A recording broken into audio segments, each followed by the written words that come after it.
Good morning, everyone. I will call this Board of Fire Commissioners meeting to order. It is September 2nd at 10:01. We'll start with a salute to the flag. If Chief Edwards could please lead us to the salute.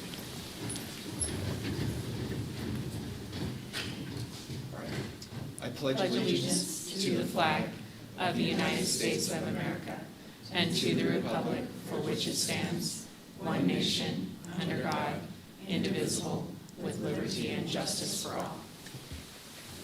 Thank you very much, Madam Clerk. If you'll help us with the roll call. Yes. Chair Hill? Here. Vice Chair Herman? Here. Commissioner Clark? Present. Commissioner Garcia? Here. Commissioner Andriola? Present. Fire Chief Richard Edwards? Here. Deputy District Attorney Jennifer Gustafson? Present. And I'm Yvonne Strickland, Deputy Clerk. Thank you very much. We'll now move into item 3, our public comment. Chief Edwards. All right, public comment. Comment heard under this item will be limited to 3 minutes per person and may pertain to matters both on and off the Board of Fire Commissioners' agenda. However, action may not be taken on any matter raised during this public comment period until the matter is specifically listed on an agenda as an action item. The board will also hear public comment during individual action items, with comment limited to 3 minutes per person. Comments are to be made to the Board of Fire Commissioners as a whole. Thank you very much, Madam Clerk. First up, we have Tammy Holt-Still, followed by Mike Goldie.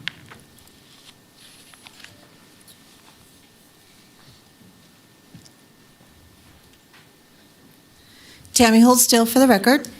I am here because on July 26th at 9:49 p.m., I called the non-emergency line and notified them that there was a resident on Pepper in Lemon Valley that had an open flame fire, bonfire going. The fire department came out, put the fire out.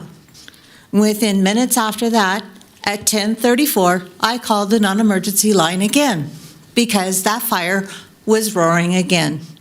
I was then transferred from that non-emergency line to the fire department, which I was told at that time that the fire department was not coming back out because they had told them that it was okay for them to have a small fire.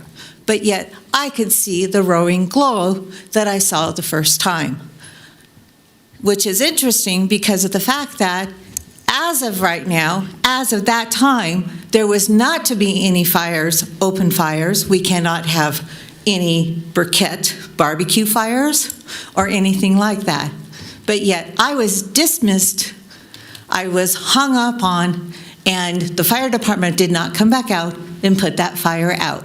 But yet there was this large glow that I could see 2 streets away.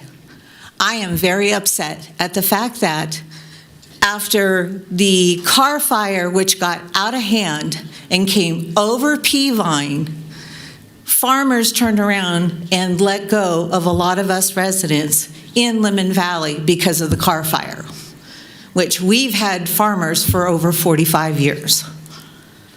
Now, I do not appreciate how I was treated by your staff.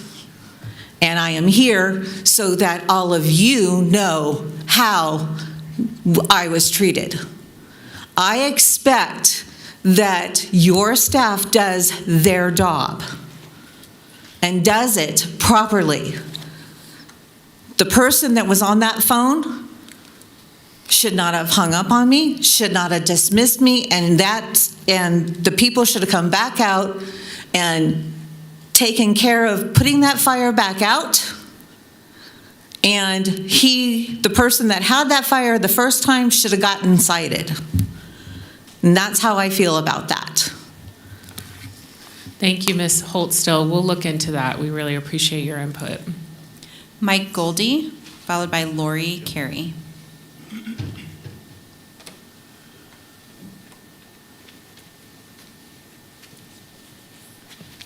Good morning, everyone. My name is Mike Goldie, live in Washoe Valley. I'm brand new to the area as of the first or second week of June. Beautiful area, beautiful county, and very happy to be here. I last night had the opportunity to watched the YouTube video from last July 1st meeting. So that was brought me up to speed a little bit on some of the comments from both the community as well as yourselves. And initially, even before watching that, I had planned on sharing a story, but kind of being redundant. First night we were in the house, we were welcomed to the neighborhood by having a need to call 911. What a coincidence. I'm sure the neighbors really appreciated that at 3 o'clock in the morning.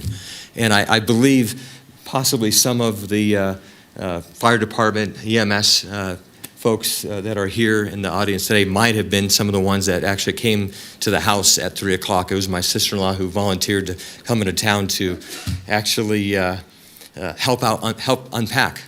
And then 3 o'clock in the morning was awoken by saying, I need to call an ambulance because the lower right quadrant to diffuse pain, sharp, and then started vomiting.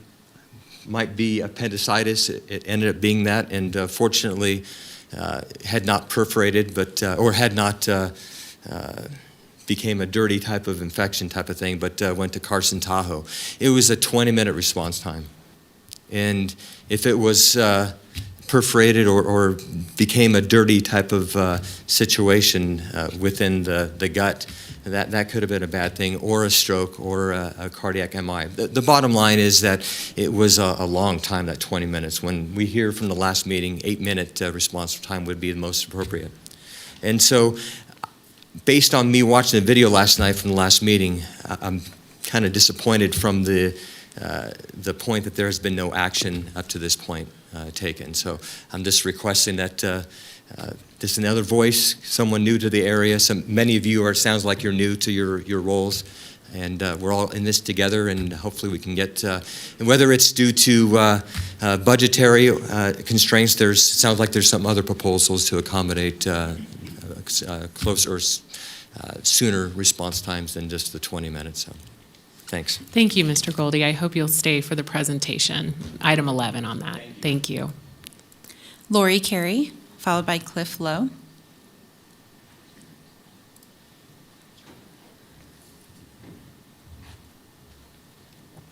Good morning. I'm Lori Carey.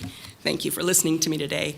First of all, I wanted to thank Fire Chief Edwards and Commissioner Andriola for your immediate response to my email from last month. I emailed concerning insurance issues we're having, and you called in person. That was fabulous, and you responded quickly also. Thank you. Last meeting, we talked about the dangers to our property and well-being excuse me, by not having fire and emergency response station in West Washoe Valley. The closing of Bellevue and Bowers Mansion stations increased response time from 7 minutes to over 20 minutes, as Mr. Goldie brought up. This is unacceptable. Besides the dangers to our property and well-being, many residents have been, their insurance has been substantially increased, homeowners insurance, and many have had their insurance outright canceled, as we have. Insurance companies look at fire protection coverage and response time when they assess risk and set rates. In 2005 or thereabouts, I didn't live here but was told by a neighbor this morning, Washoe Valley voted in a surtax, and this was to cover keeping the Bowers Mansion station open. That was promised in this surtax. We're still paying that tax, and that station is not open. We don't have any coverage in West Washoe Valley. We pay close to $3,000 a year, $28.82 to be exact, directly to Truckee Meadows Fire and Rescue. Where's this money going? We're getting nothing for it, except a 20-minute response. You say there's no resources to cover the cost of a fully manned station. I hope we hear today the progress that you've made in finding a source of funding to begin the process of providing suitable protection for West Washoe Valley. Thank you. Thank you very much. Cliff Lowe, followed by Elizabeth Siebold.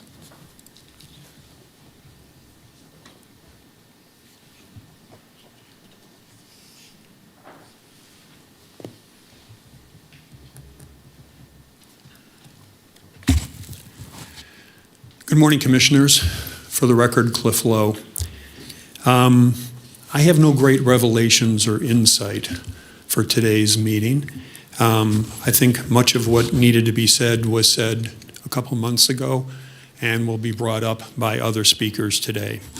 I would like to mention that the minutes that you will have up for approval shortly accurately show that at the last meeting, Commissioner Clark requested an action item on the topic of the consolidated station and other methods of fire and EMS coverage for Washoe Valley. On the agenda today, as you know, there is a non-action item, which implies a whole number of things, just the fact that it's non-action. So that one of the things is that those who have public comment, as you know, will not be able to speak when that agenda item comes up, because it's a non-action item. So one of the questions that I have that I hope will get answered during the presentation or by questions from the commissioners are on regarding the second to the last slide, which relates to activating the volunteer station on Bellevue, which is known as both Station 300 and 301. And there are three dollar amounts on that slide, each of which is over $1 million. And I hope that we will learn a lot about where those numbers come from during today's meeting, because honestly, to me, I'm not an expert, but to me, they seem way out of line. So I hope that we'll get to the bottom of it today. If not, then I, for one, will be making a records request, or perhaps one of you will, if the information's not available, perhaps one of you will request that information to be presented at the next meeting. Thank you. Thank you. Elizabeth Siebold, followed by Mary Pierzynski.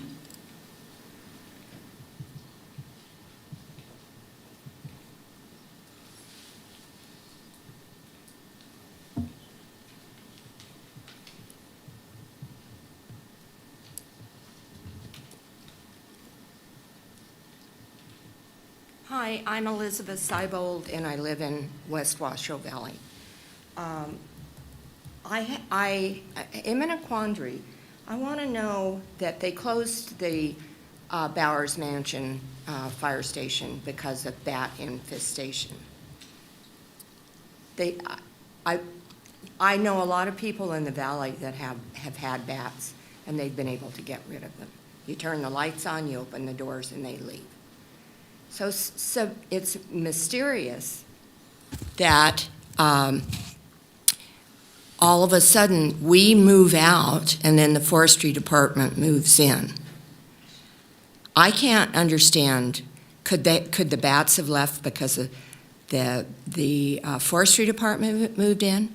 Or was that a monetary reason that the fire department wanted to shut the station down, turn it over to the forestry department, and then they didn't have to pay wages for firefighters and EMTs, the cost which must be pretty steep. So where's that money going? Where's our fire protection? I do not understand what you guys are doing. So I'd appreciate somebody looking into that. Thank you. Thank you, and we'll be discussing that on item 11. Mary Pierzynski.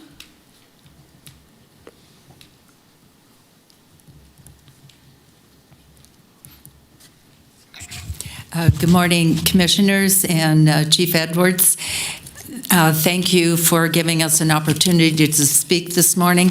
I just wanted to echo something that was said. I'm very disappointed that this isn't an action item today. I thought that it would be after our last meeting, but it isn't, and I understand you're trying to gather more information. But we've talked it a lot, and we're going to continue talking about it. I see the plans for a new station. I have no confidence that that's going to happen. It's very expensive. But I would like to suggest that we go back to Bellevue. Let's fix that fire station. At least we have some protection. We have some EMT help. I've listened to Mr. Goldie 20 minutes, that doesn't work. It worked out okay this time for him. He was lucky. But we need some help out there. We're paying our taxes. We need some help. We need some action. So if you can't build that news station, again, I don't have any confidence that that's ever going to happen. Let's go to Bellevue. Let's get some people in there. Let's support that station. And we're going to continue to be here talking about that until something happens. Thank you for your time. Thank you. We have nobody else signed in. There is an email to be placed on the record. Thank you, Madam Clerk. We'll now move into item 4, Chief Edwards. All right, item 4, Commissioners, Fire Chief's announcements, requests for information and topics for future agendas. Do you have anything for us, Chief? I do not. Okay, Vice Chair Herman. Thank you, Madam Chair. I just have a question, and you can give me an answer at the meeting today or after the meeting if it isn't available right now.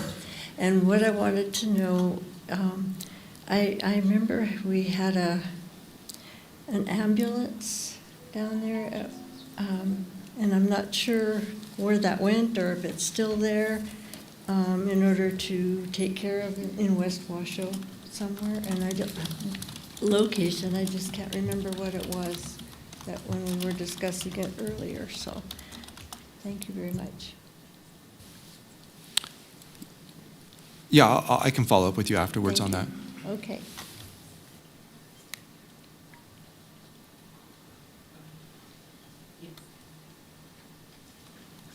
Thank you, Vice Chair Herman. Anything else, Vice Chair Herman? No. Okay, I apologize. Apparently, we missed a public commenter, so I'm going to open back up public comment and then bring up, Madam Clerk, is it Ms. Penny Brock? Okay. That's correct. And then I'll come back. We'll open back up Commissioner and Fire Chief's announcements. Come on down. Thank you, Chair Hill. Penny Brock for the record, Chair of the South Valley's Washoe Valley CAB.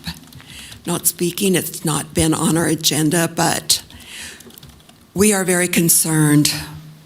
Our CAB, they're here today. We didn't put out a notice, so that's why it's not full. The chambers aren't full, but we will be coming back again and again until this gets resolved. I'm looking at, because we can't speak, there's non-action, we can't speak during the agenda items, so I see that there's going to be Chief Edwards giving his 180-day plan as well as other things happening in the county as far as the fire stations. Washoe Valley is not on the agenda that I see it. Maybe he's going to speak about it somewhere else, but I want the record to show that we are here today and we do need that fire station opened. Under item 11 is going to be a presentation on the proposed Washoe Valley station. Financing options are going to be discussed.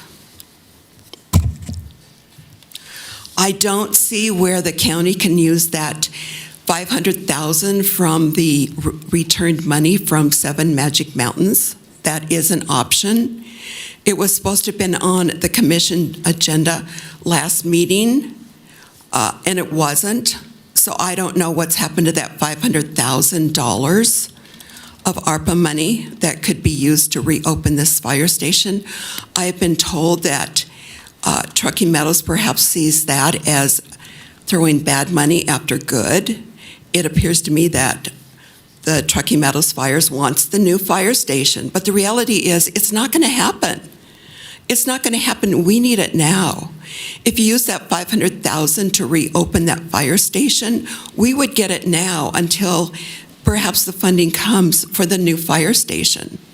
We can't have our residents in Washoe Valley not have emergency services they need for life situations. We can't have that protection for fires in Washoe Valley. As you know from the Davis fire, it started in Washoe Valley and it burned uphill. It was on its way to the Tahoe Basin. That's why the Incline CAB and citizens are supporting us in our in our battle cry for the new fire station. It's in your hands to open that fire station. Safety and life and property is the number one issue that you are to address. Please help this area. We need that fire station. Thank you. Thank you, Ms. Brock. Thank you, Madam Clerk. We'll now move back to item 4, our Commissioner and Fire Chief announcements. Commissioner Garcia, do you have anything? Okay, Commissioner Andriola. Okay, and Commissioner Clark. Thank you, Madam Chair. I want to remind everyone, last year I got up an early Saturday morning, went to the Reno balloon races, which will be happening again this Saturday morning. And I went home, and about 2 in the afternoon, my phone lit up, and that's the start of Davis Creek fire. So we're a year after that, and I just wanted everybody to reflect on that. That was a year ago. It was a very devastating fire, and coming up on the year anniversary. That's the first thing I wanted to recognize. Next, I want to talk about what Ms. Carey talked about. I'm a mortgage broker for the last 40 years. And I want to talk about how that works and how that ties in, and we're all interconnected here. Without fire insurance, you can't get a loan on property. Okay, it's as simple as that. Banks will not lend on property that can't get fire insurance. So if the consequences of not having a fire station close enough or not having response time fast enough, and if that causes banks and financial institutions and lenders not to lend, what value is your property? If your property can't get insurance on it, what is the value? I mean, people could certainly pay cash for, $500,000, $600,000, $700,000, $800,000 cash for their property. But what prudent person would do that, buy a property without fire insurance? So this is just a kind of a side component of what we're talking about here, and everybody needs to recognize that. If you can't get fire insurance, or the fire insurance company that you have cancels you, what value is your property? If you all look at your loan documents, you're going to find out if you don't pay your taxes, the lender has the right to foreclose. If you don't have fire insurance, the lender may have the right to foreclose. What is the value of your property if you can't get fire insurance? So this is a part that interconnects that a lot of people don't understand, and I want to make sure everybody's aware of that. Without fire insurance, your house might not have any value. Without fire insurance and without having any value, the assessor may have to reduce the value on the tax rolls. Do you see how this all ties up? Fire insurance, fire protection, value of property, it all diminishes if we don't have fire insurance. So if people are getting canceled, you might want to check your loan documents and see if the lender has the right to foreclose. You might have to pay off the loan, or move, or try and sell a property. Can you imagine if you had to sell your property and you couldn't sell it because nobody could get a loan on it, because nobody could get fire insurance on it? So what is, most people, the most valuable thing in their life other than their health is their real estate holdings, their home, if they're lucky enough to own a home. And so that's something I need people to focus on. And part of the component of, nobody wants to lose their house to fire. Nobody wants to die in a fire. Nobody wants to be unhoused because of a fire. But think of the financial implications of not having fire insurance. It's a big, big interconnected world, and has to do with value and assessing and financing and value of your property. I just want to make sure everybody's aware of that. When you hear about people getting their fire insurance canceled or the inability to get fire insurance, think about devalued neighborhoods. Thank you. Thank you very much. We'll now move into our consent items. Chief Edwards, do you have any items to pull on the consent calendar? I do not. Okay, any board members have questions or want to pull anything? I'm not seeing anything. Madam Clerk, is there any public comment on consent?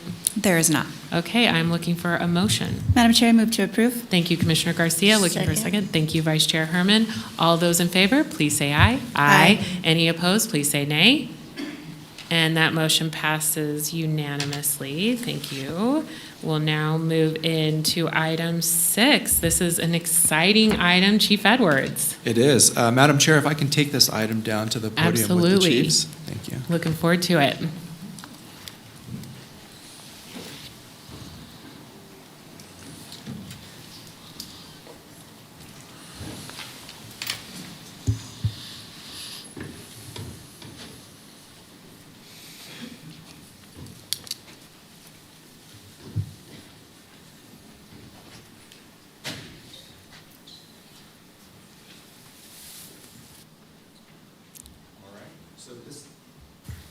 Can you hear me now? Yes. Oh, there we go. Okay. So this is an exciting day for us at Truckee Meadows Fire as we're going to recognize some of our newest promoted personnel and new members of the department. So with that, I'd like to introduce Division Chief Shum to make our first introductions. Welcome. Okay. Good morning.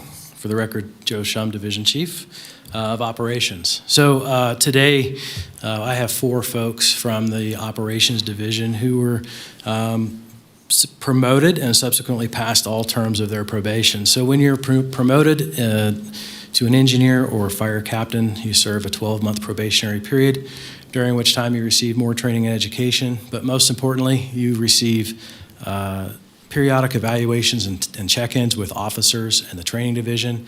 You complete a task book that has a lot of different things in it that you wouldn't normally do every day, or you might, but to make sure that everybody gets the right steps, they do it in a task book fashion. So before you today will be folks that have been confirmed in their positions of promotion. So I'm going to call them one at a time to the front, and we'll start with Salvatore Franchi. While he makes his way, I'll read a few things about Sal. Sal joined Truckee Meadows Fire as a paramedic in June of 2012. He came to us with 3 years of experience from the Clark County Fire Department.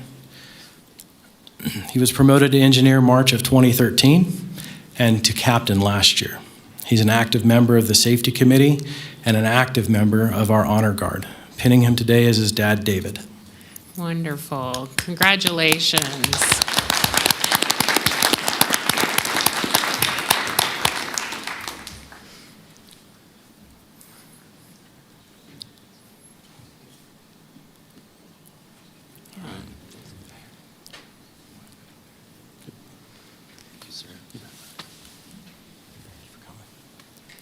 Next on the list will be Shane Bohatch. Shane Bohatch is a fire engineer. He's a native northern Nevadan. He's an avid outdoorsman, and he's a second-generation fireman, devout husband and father. He joined TM in 2017, and he has become a part of our SCBA committee, our telestaff staffing committee, our bid committee, and the vice chair of our operations committee. Pinning him today is his lovely wife, Cheyenne, and daughter, Steely. Oh, congratulations.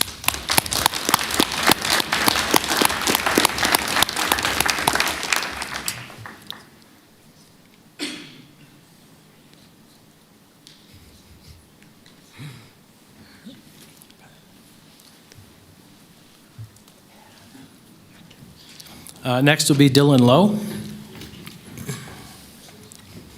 Dylan Lowe is also a fire engineer. He joined us as a firefighter paramedic in January of 2017. He previously served on a wildland hand crew at Slide Mountain up at North Lake Tahoe and was a hotshot on the Bonneville Hotshots. He has been active across a lot of different fronts here at the district, including serving as a recruit training officer. He's also a member of our hazmat team, the water entry team, and the Rapid Extraction Module, REMS, wildland team. Pinning him today is his fiancée, Nicole. Congratulations. I got to shadow Dylan recently, and I was so impressed. Congratulations.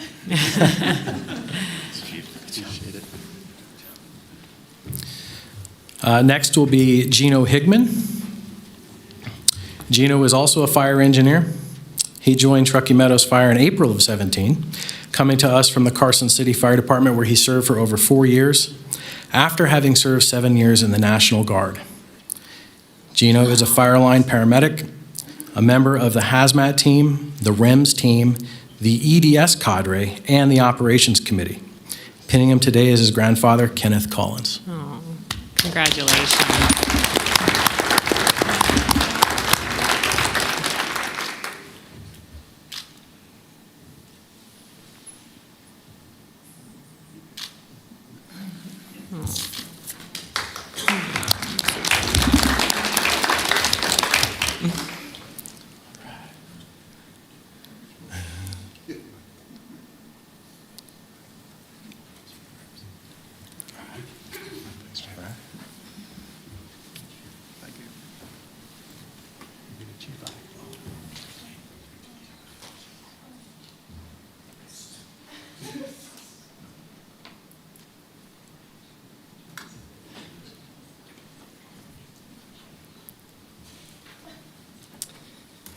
Can I get engine operator Todd down here, please, with Sophie?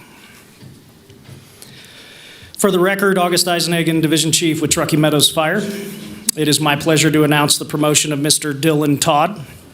Dylan started in the fire service in 2017 as a volunteer with East Fork Fire Protection District, where he remained for 3 years until being hired by the United States Forest Service as a seasonal firefighter, eventually promoting to the rank of Assistant Fire Engine Operator. Dylan joined the TMFPD family as a wildland firefighter in the spring of 2023. His initiative, integrity, and intelligence rapidly became apparent, and he quickly became an integral part of the TMFPD Wildland Division. Mr. Todd was promoted to Wildland Engine Operator in March of 2024 and has completed his probationary period. Pinning Dylan will be his fiancée, Sophie. Congratulations. Wow.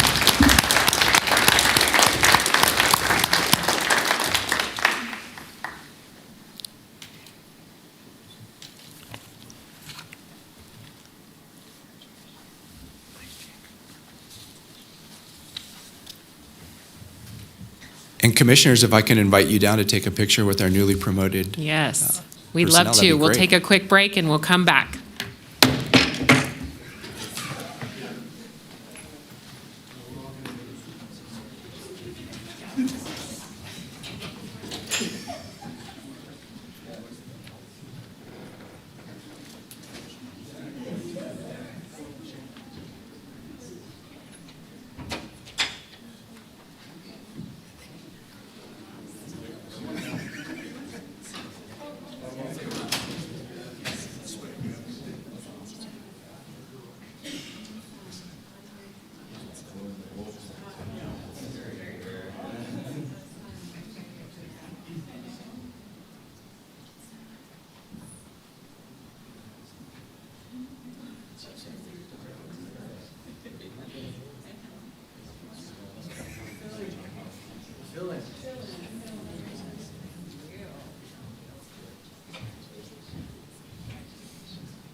Well, promotion ceremonies are some of the best parts of this job, and we're also proud to have you part of the TM family, and thank you to the families who support a career in the fire service, because we know that it's tough, so congratulations. We'll now move into item 7, Chief Edwards. All right, item 7, International Association of Firefighters Local 2487 report.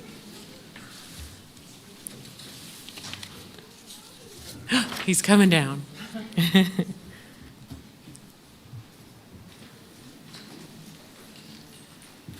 Sorry for the delay. A lot of bro hugs. Congratulations. So, Jamie Rivera, Local 2487 Vice President.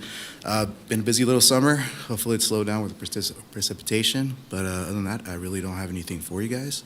If you guys pose any questions, I'm here for you. If not, Okay. Well, thank you very much for being here. I look to my right, see if anyone has anything. To my left, I'm not seeing anything. We really appreciate you keeping us up to date, and thank you for all the work you do in the community. thanks for making it easy. You guys have a good day. Absolutely. Okay. We'll now move into item 8, which is our chief report. Go ahead, Chief Edwards. Yes, good morning, Madam Chair. It's been a busy 2 months, and so part of my report this month included an informational, this will be an informational briefing on operational matters and activities for August 2025 and September 25 to include the following items. So my 180-day plan. So I spent the last 2 months in every firehouse listening to our members, and then from that, taking their feedback and incorporating that into a 180-day plan. That I think is going to probably take us longer than 180 days because of the complexities of several of the items. But the plan really focuses on 3 specific tenets. That is finances, dispatch, and communications. So in finances, we're facing one of those structural deficits like most government agencies right now. And so this budget year, we have 10 positions that were left vacant so that we could balance our budget. But that's difficult to provide high levels of service when we're not filling all of our positions. So looking internally on how we do things differently, maybe more effectively, more cost effectively, so that we can turn those positions back on to deliver an increased level of service. So that's one of the primary focuses. Then we're also focusing on dispatch as well, and looking at how do we dispatch the most appropriate resources, most cost effectively as well. And so that's also working with our cooperators here in the Valley and our regional partners as well. And then the last item is communications. And that's internal formal communications and how we communicate amongst each other in the organization. That's getting out and having FaceTime with our staff at the line level. That's myself, that's all of my deputies and my division chiefs, getting out into the firehouses. And then also providing more information to our community members of what we're doing in training, what we're doing in fire prevention and operations. So really trying to build upon those as well. So excited for this, to roll that out. Actually, I just finished rolling this out to the firehouses and all the staff last week. So excited to get going on this, and I think we have our work cut out for us for sure in that area. Moving on from that, capital projects, construction updates, we continue to move forward with the Station 37 renovations and the new building of Station 35. So we're hoping to have the roof on 35, I think, this week, so that we can start buttoning that up and they can start working through the winter period to work on the interior of that. 37's moving right along as well. So we're looking forward to ribbon cutting in there probably in the coming next couple of months as that wraps up. As far as apparatus, we do have some new apparatus on order. The Type 3 engine should be here sometime this month. Hopefully will be put into service end of month or beginning of October. And then talk a little bit about our wildland fire conditions. So we're in the thick of things right now.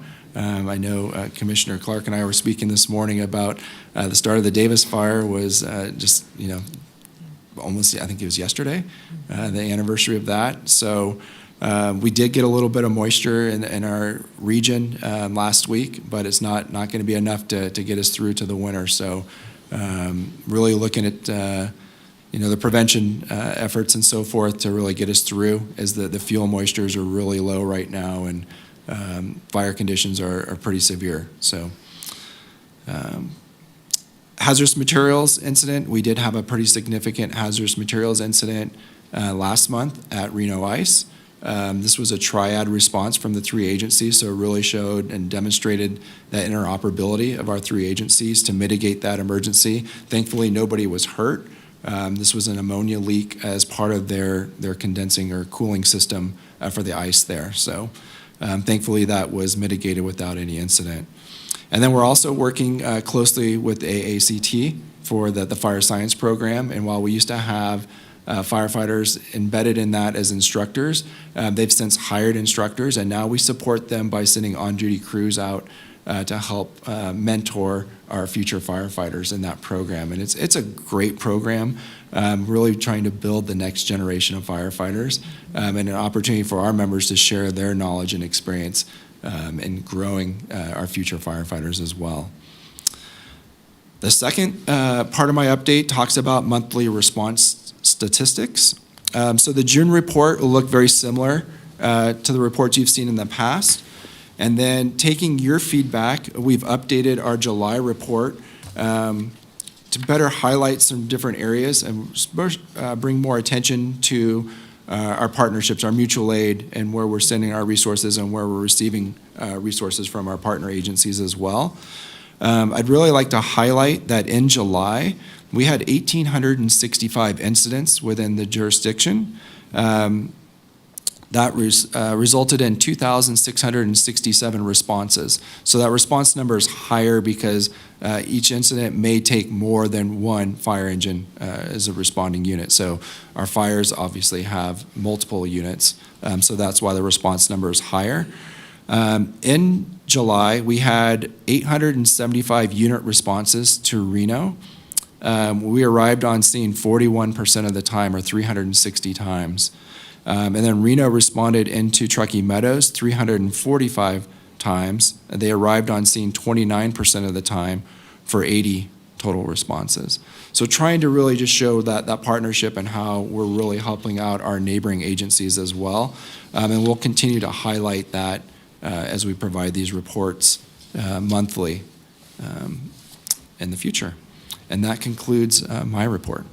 I really love the July report. I think that this is information that we've not seen before as a board and had a comprehensive discussion on. And so I think we need to discuss how much we are supporting Reno and what that looks like for the future. But I also love the major incident summary at the top, because we are so busy during the month. We get so many texts about the incidents happening, and I feel like we don't do enough to really applaud the team of, how many fires that people don't know about that were started that we quickly take care of. So just congratulations to you and the team. Thank you for highlighting that for us. Thank you. Yeah, our firefighters do a tremendous job here. And this data really helps us show that. So we're really excited to be able to share this out to the community as well, so they know how well prepared and highly trained their firefighters are. Absolutely. Vice Chair Herman, do you have anything? No, just Commissioner? thank you. Okay. Absolutely. Commissioner Garcia. Thank you, Madam Chair. I just wanted to echo Chair Hill's comments about including that missing data point that we knew was there but hadn't really given an adequate nod to. So I really appreciate that. And in case we haven't told the firefighters lately, I think our constituents are getting so used to the rapid response in these major incidences that they're so contained and controlled within a day or two. I know that's hard to do. And I think that's become the norm because your responses are so timely and it's so coordinated, and I hear from constituents all the time how impressed they are. So congratulations to the team. I know that there'll be days where are harder than others and incidences that are more complex, but it's just incredibly impressive to see the work. July 1 all the way through the 29th, we had a nice array of incidences that were handled so beautifully. So congratulations to all your hard work. And Commissioner Andriola. I'll just echo and not repeat. The data points are welcome, so thanks for sharing the information. I also really appreciate the 180 plan, the 180-day plan and the outline of that. And I'm hoping that we can, on a regular basis, see where things are at as you progress, because as you just mentioned, some things may not necessarily fall so nicely within the 180 days. I especially like the connection, not only on the financial piece, but on the communication piece that I think is even related in terms of working to look at efficiencies administratively and the elimination of silos and increased succession plan. I think that that eventually bodes into financial opportunities as well. And so the only thing I would ask is if we could continue to have these updates as you're moving through that plan. I do also appreciate, again, the fact that this data is really interesting, especially some of the high numbers on the good intent detail and the cancellation. You know, you never know. I went on a ride along, as I believe I mentioned the last time, and it's really interesting. You just never know when you get the call exactly what that call is. And I realize there's cancellations, but I don't think people really understand. You are up and running. You're ready to go. And then obviously moving and backing off is important if it's not needed. But that's still an expense that has to be incurred. And so you just never know. So I think that those cancellation rates or the numbers are important to also take into consideration. It is significant in terms of even the responses, as the chair mentioned, to Reno. And I realize that things aren't carved out so neatly when a fire or an incident starts. You have no idea where that is. But I think to Commissioner Garcia's point of being assured, and thank you to everyone who is not only here, but to your entire team for being so responsive and dedicated and working collaboratively. That's one thing I really want to echo. Going on the ride-alongs, and I'm going to continue to go on those ride-alongs, because there's nothing like seeing firsthand how everything operates. I do appreciate the fact that dispatch services are in your 180-day plan, and I'm hoping that we can see some of the hexagon and things come online. I know it was a slip. We should be celebrating, if I remember right. Originally it was going to be September. Now it's February. I'm hoping that doesn't slip again. And that's my question. Is there any indication at this time that that is possibly going to slip again, or is it still a February target?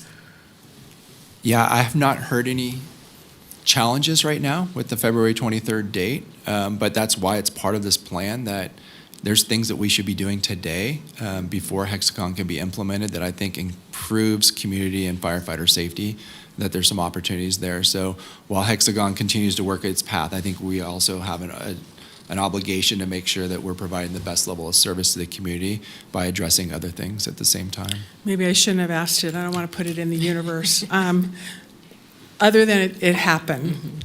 And my last question is, in terms of the mutual aid agreement that we have, that's still in place, is that correct? We do still have that partnership. Okay. And is there any indication, I know that things are moving through with some other discussions that are going to happen throughout all jurisdictions, but that really falls into a study versus actually moving closer to unrestricted auto aid, which I've been asking for a lot, and I'm not suggesting that we can do that now without some of the other things in place, like Hexagon. So I was just curious, do you see that dialogue moving in that possible direction of really dropping boundaries and having an opportunity to have unrestricted aid? Yeah, I think those opportunities exist as long as the resources are there to support that, and dispatch would definitely be one of those. Okay. I'm not sure, maybe my colleagues and the community understand what some of those barriers are, but I think it would be helpful to understand what they are. If it's not just dispatch, because there was so much put on Hexagon, and I'm not suggesting that's not important, but there was so much put on that, and as you're moving through with these fresh eyes and gathering information from everyone, no matter if they're, a new staff or seasoned veteran, everywhere in between. And I think it would be helpful to look at what those barriers might be, if you so have like a minute. I'm sure you don't, but if you could squeeze it in, I think it would be helpful for us to understand that. And that way, we're not just looking at Hexagon being the only save-all, end-all, because it is more than that. And I think the more that we can share what that looks like, in terms of whether it's just resources, what's the holdup with, some of the barriers with unrestricted auto aid, and anything else that would be applicable to that topic, I think would be helpful. But can I say again, I love, this is wonderful. Thanks for giving us all this data. It's really helpful. Thank you. And Vice Chair Herman, I have you signed in again. Did you have something else? I just wanted to kind of encourage homeowners, citizens, especially since we're kind of financially hurting and aren't able to provide the services we want to provide to the degree that we want it to be. And if we all take responsibility, and I hear the first page on this little booklet here is defensible space. That's our responsibility as homeowners. And I know that our programs with Truckee Meadows have included a lot of help from the fire. I think if we do more of that ourselves, then we can do our share in preventing our home from burning and causing another home or other properties to burn. So I stress that highly. Let's work on that. I spent most of my weekend getting weeds out. So. You're absolutely right. And I lived in the WUI in unincorporated Washoe County growing up, and it was something we did every weekend, was clean up many feet away from our property line, and it served us well. We had 2 fires that came to the property line and stopped, so it does work. So I appreciate that point. All yes. right. And Commissioner Clark. Thank you, Madam Chair, and thank you, Chief Edwards, for your report. I think the citizens of this community all are very impressed with your staff and your professionalism of your firefighters. So that's never been in question. There's other things that are boiling to the surface here, and they have nothing to do with the respect and that everyone in the community has for your organization. But I'm looking forward to item number 9 here and the financial presentation. It's all about money. It's always about money, and I wasn't going to bring it up, but Vice Chair Herman brought it up about we're hurting here. We just had a presentation last week from the assessor. I've talked to the treasurer. We heard from the financial folks. Our C-tax is up. The distribution is down. So that affects your bottom line, our bottom line. We need to figure out, the state needs to figure out how we can get the money distributed, especially since C-tax is up and everybody's been worried about C-tax is down. We know property tax revenue is the highest it's ever been in the history of the county, according to the assessor. So whenever I hear somebody say we're hurting, I've got to ask the question, how can you have more money coming in than you've ever had and you're still broke? Who would do that in their own personal life? And why is that happening here? Just needed to get that on the record. Thank you. Thank you. Chief Edwards, do you have anything else? Okay. I do. Then I will now move into item 9. Chief Edwards. All right, item 9, a financial presentation on the status of fiscal year 2024-2025 general fund as of July 31st, 2025. And our CFO, Cindy Vance, is going to give the presentation. Welcome. Good morning, Commissioners. Get this up on mine, too.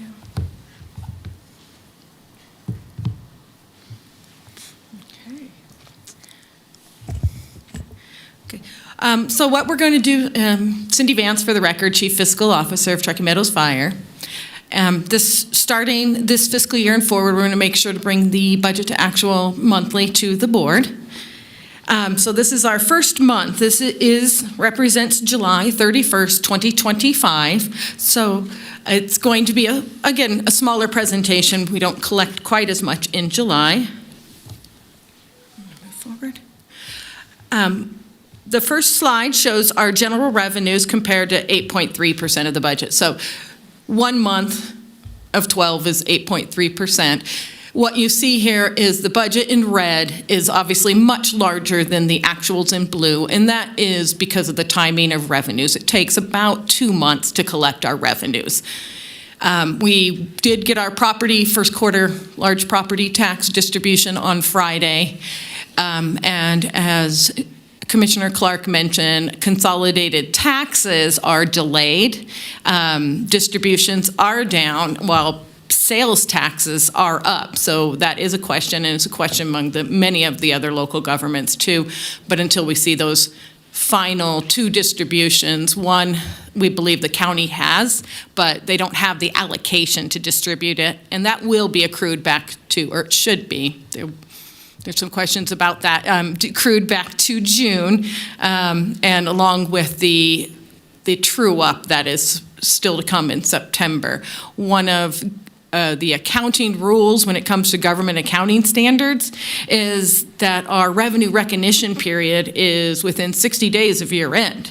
So there's going to be some discussions with our auditors that this distribution that should have occurred within 60 days of year end, do we still get to count it towards June fiscal year 25? Because if we don't, it's going to understate fiscal year 25 and overstate 26, and we don't want that. So as of today, though, for our fiscal year 26, we haven't really seen any revenues. You'll see that in August with our property taxes. C-tax won't be there. We'll get it in September. Okay. Let's see. So for our expenditures, unlike revenues, those just continue to occur. This is, again, 8.3%. So our actuals are running under budget.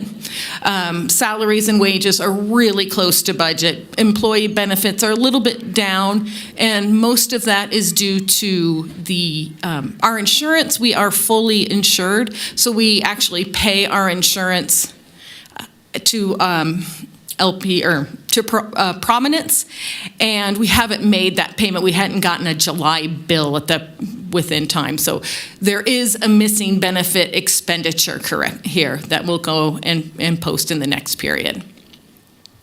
Okay. However, altogether we are running. Let me see here. Our salaries and benefits are about 8.2% of budget. Salary and wages. Employee benefits are 5.7%, and services and supplies, and including lease payments that hit a different category at 5.8%. Our transfers are at 2.7%. We are actually only transferring as needed to our funds such as the emergency fund and our vacation sick fund. Okay.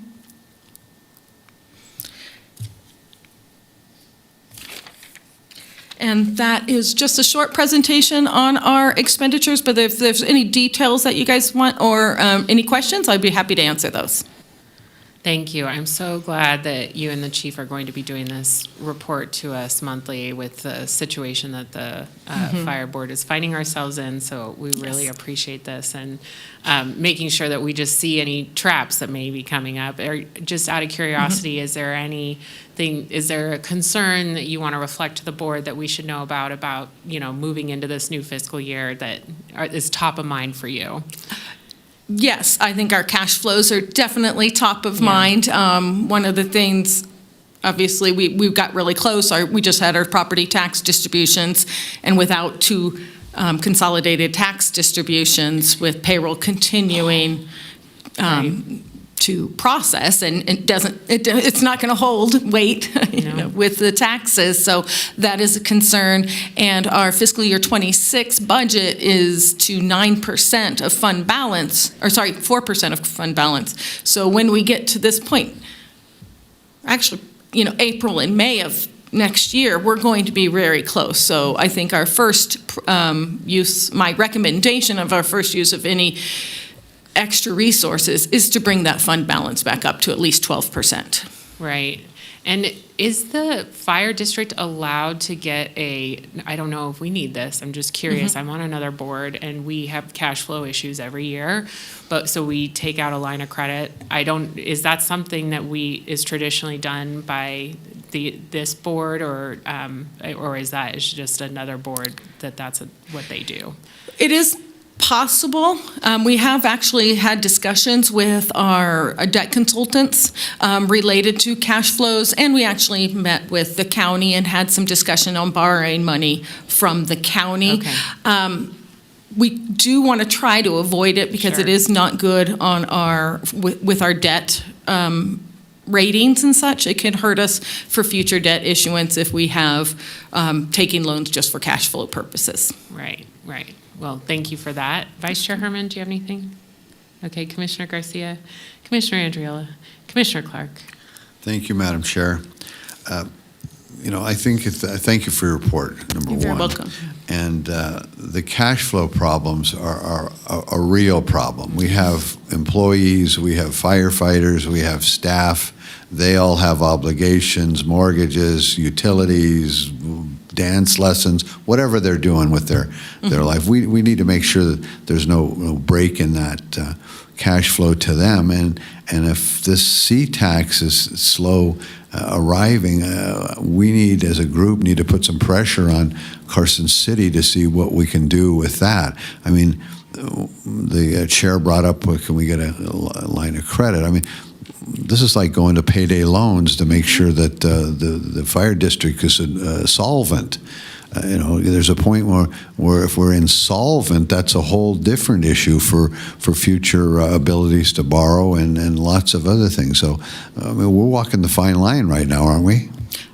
I agree, 100%. Yes, and if we had our payments coming in a timely fashion, it might not be walking this fine line that we're on. Is that a correct statement?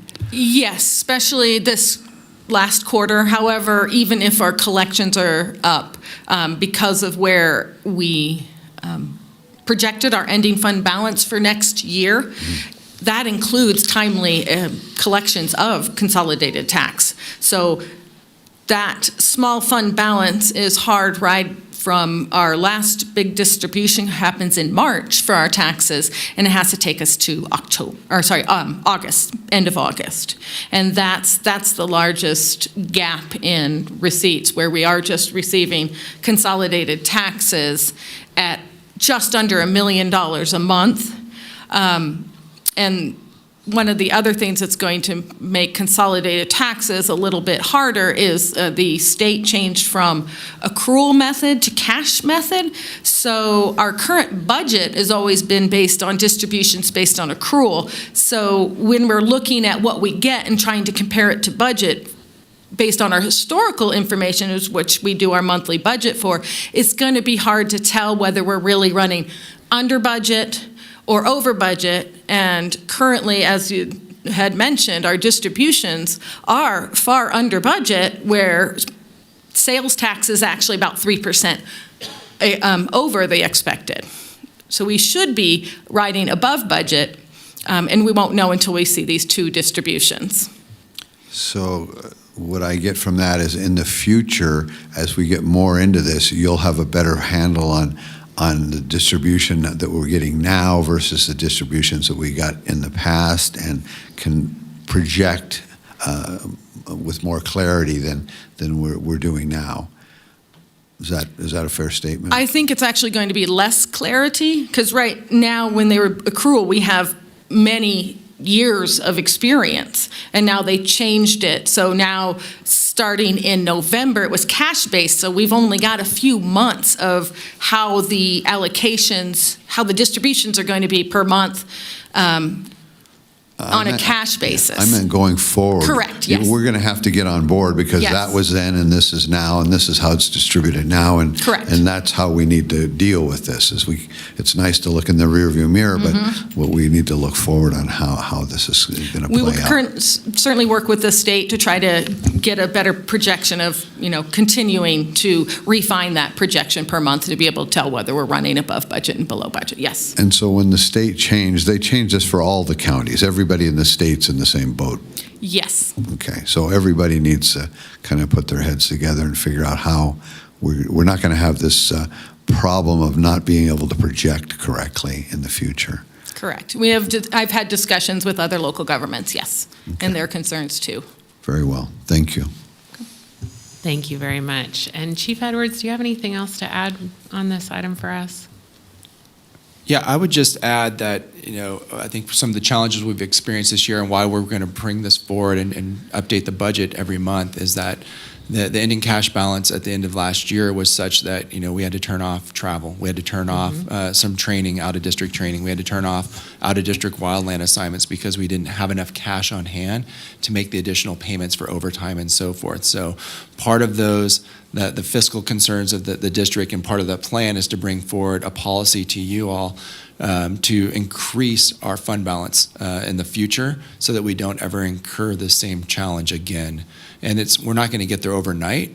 Ideally, we should be somewhere around 16% for a district, more so towards the 20% as an independent district, so that we don't incur these same problems. And so we'll look to bring something to you that will stair-step that in over the course of time to build us up to that 16 to 20% mark. Great, and we will try to be disciplined as a board to help you with that because we have a role to play. Absolutely. Yes, thank you, and thank you, Ms. Vance. We appreciate the I presentation. signed in again. Oh, I'm sorry, Commissioner Clark. Fine. Thank you, Madam Chair. After the comments of Chief Edwards, I just wanted to add a couple of more thoughts. And we didn't get this way overnight. This, you're new. We get it. You inherited this, but.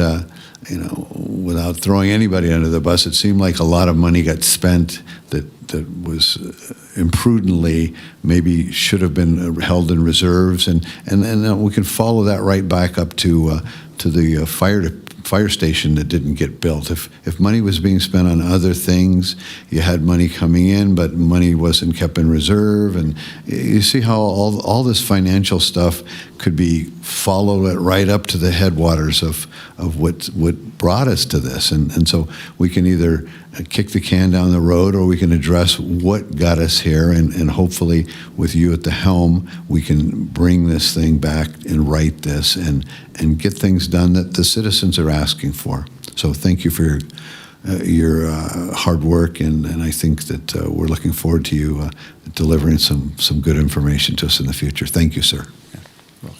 Thank you. Okay, we will now move into item 10. Chief Edwards. All right, so item 10 is a recommendation to accept Truckee Meadows Fire Protection District's debt management policy, indebtedness report, and 5-year capital improvement plan as of June 30th, 2025. Ms. Vance. Hello. So these are required under NRS. It's a debt management policy, our indebtedness report, and the capital improvement plan. The debt management report and the debt management policy and the indebtedness report are prepared by J&A. They are our debt consultants and reviewed. The debt management policy is one I prefer or spend more time on because I think it has more details. It does provide our current indebtedness and shows all 4 debts that we currently have, including the debt for Station 37 for the apparatus bay. It presents our future debt payments.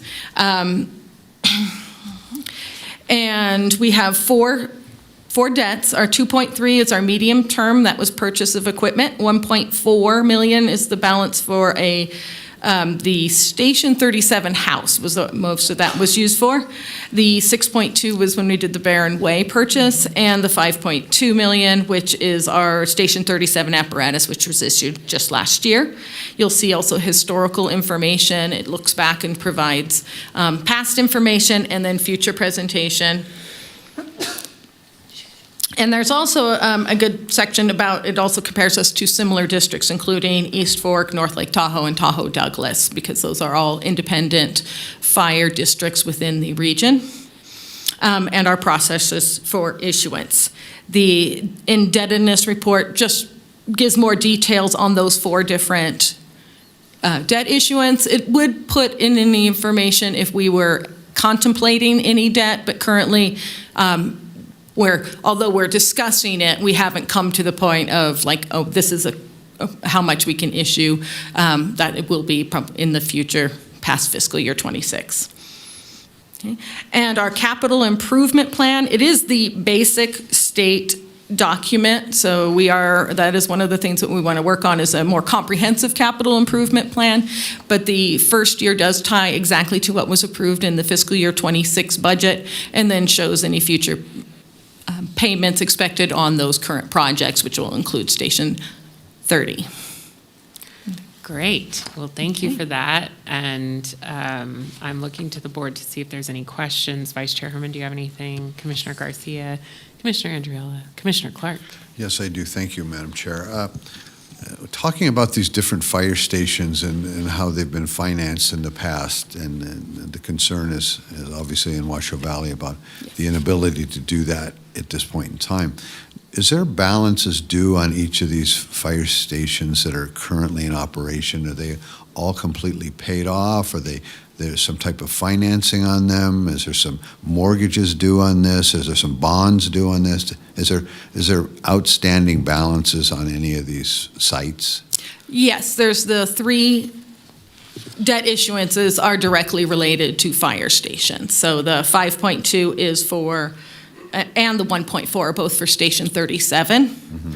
And the 6.2 is actually for Barron Way, so our administrative house, which includes our warehouse and admin.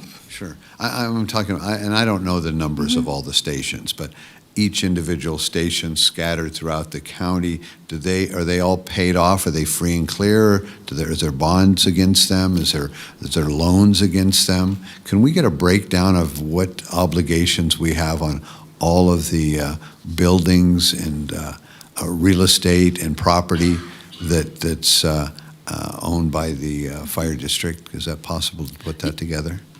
Yes, we can put that up in more detail. All the other stations and properties are completely paid off, except for 37 and 35 and Barron Way. So my next question is, if these are free and clear, could we borrow against those to build this fire station that is missing in Washoe Valley?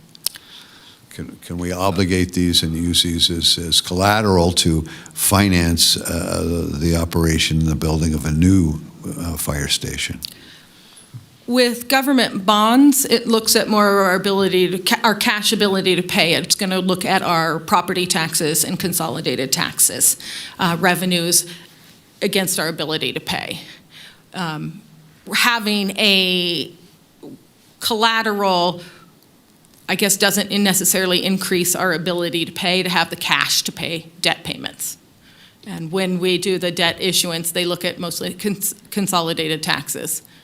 Okay, well, I haven't financed fire stations before, but I've financed lots of other projects. And if somebody has equity in one property, they can use it to finance something else, some construction of another property. So I was just wondering if we would any way to have the ability to do that. If we have free and clear fire stations, can we use those as collateral to borrow against something else? Just a question. Okay. Thank you. We can bring back a presentation on the debt information. Okay. Yes. Great. Thank you. With that, we have a public commenter. So, Madam Clerk. Cliff Lowe is signed in to speak.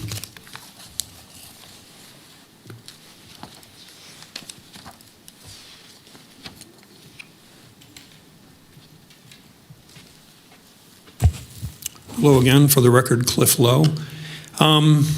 I'm sorry I won't use the right terminology here, but one of the things that we've heard as a barrier to building the consolidated station for Washoe Valley is that Truckee Meadows Fire is running up against its debt limit. There are limitations, and yet I'm looking at one of the attachments to this report, and the sub-item is general obligation debt limit. And it says, based on the fiscal year 2025 assessed value, the district's available general debt obligation limit is approximately $340,917,000 and change. Now, I'm not an expert. I'm not necessarily super good at math, but that's a whole lot more than $16 million. So it might help if there's an explanation as to why that is such a big number, and yet the district is up against its debt limit. Thank you. And Madam Clerk, any other public commentaries? There are nobody else on it. And Chief Edwards, I don't know if you want to address that now or if you want to address that in the next item, because I think we will be discussing that in detail. I can talk about the next item. Okay, great. Any other comments on or questions on 10? I'm not seeing anyone has anything, so I am looking for a motion, please. I'll move Commissioner to Andriolo. approve as presented. Thank you. Thank you, Commissioner Garcia. All those in favor, please say aye. Aye. Any opposed, please say nay. And it's on your screen.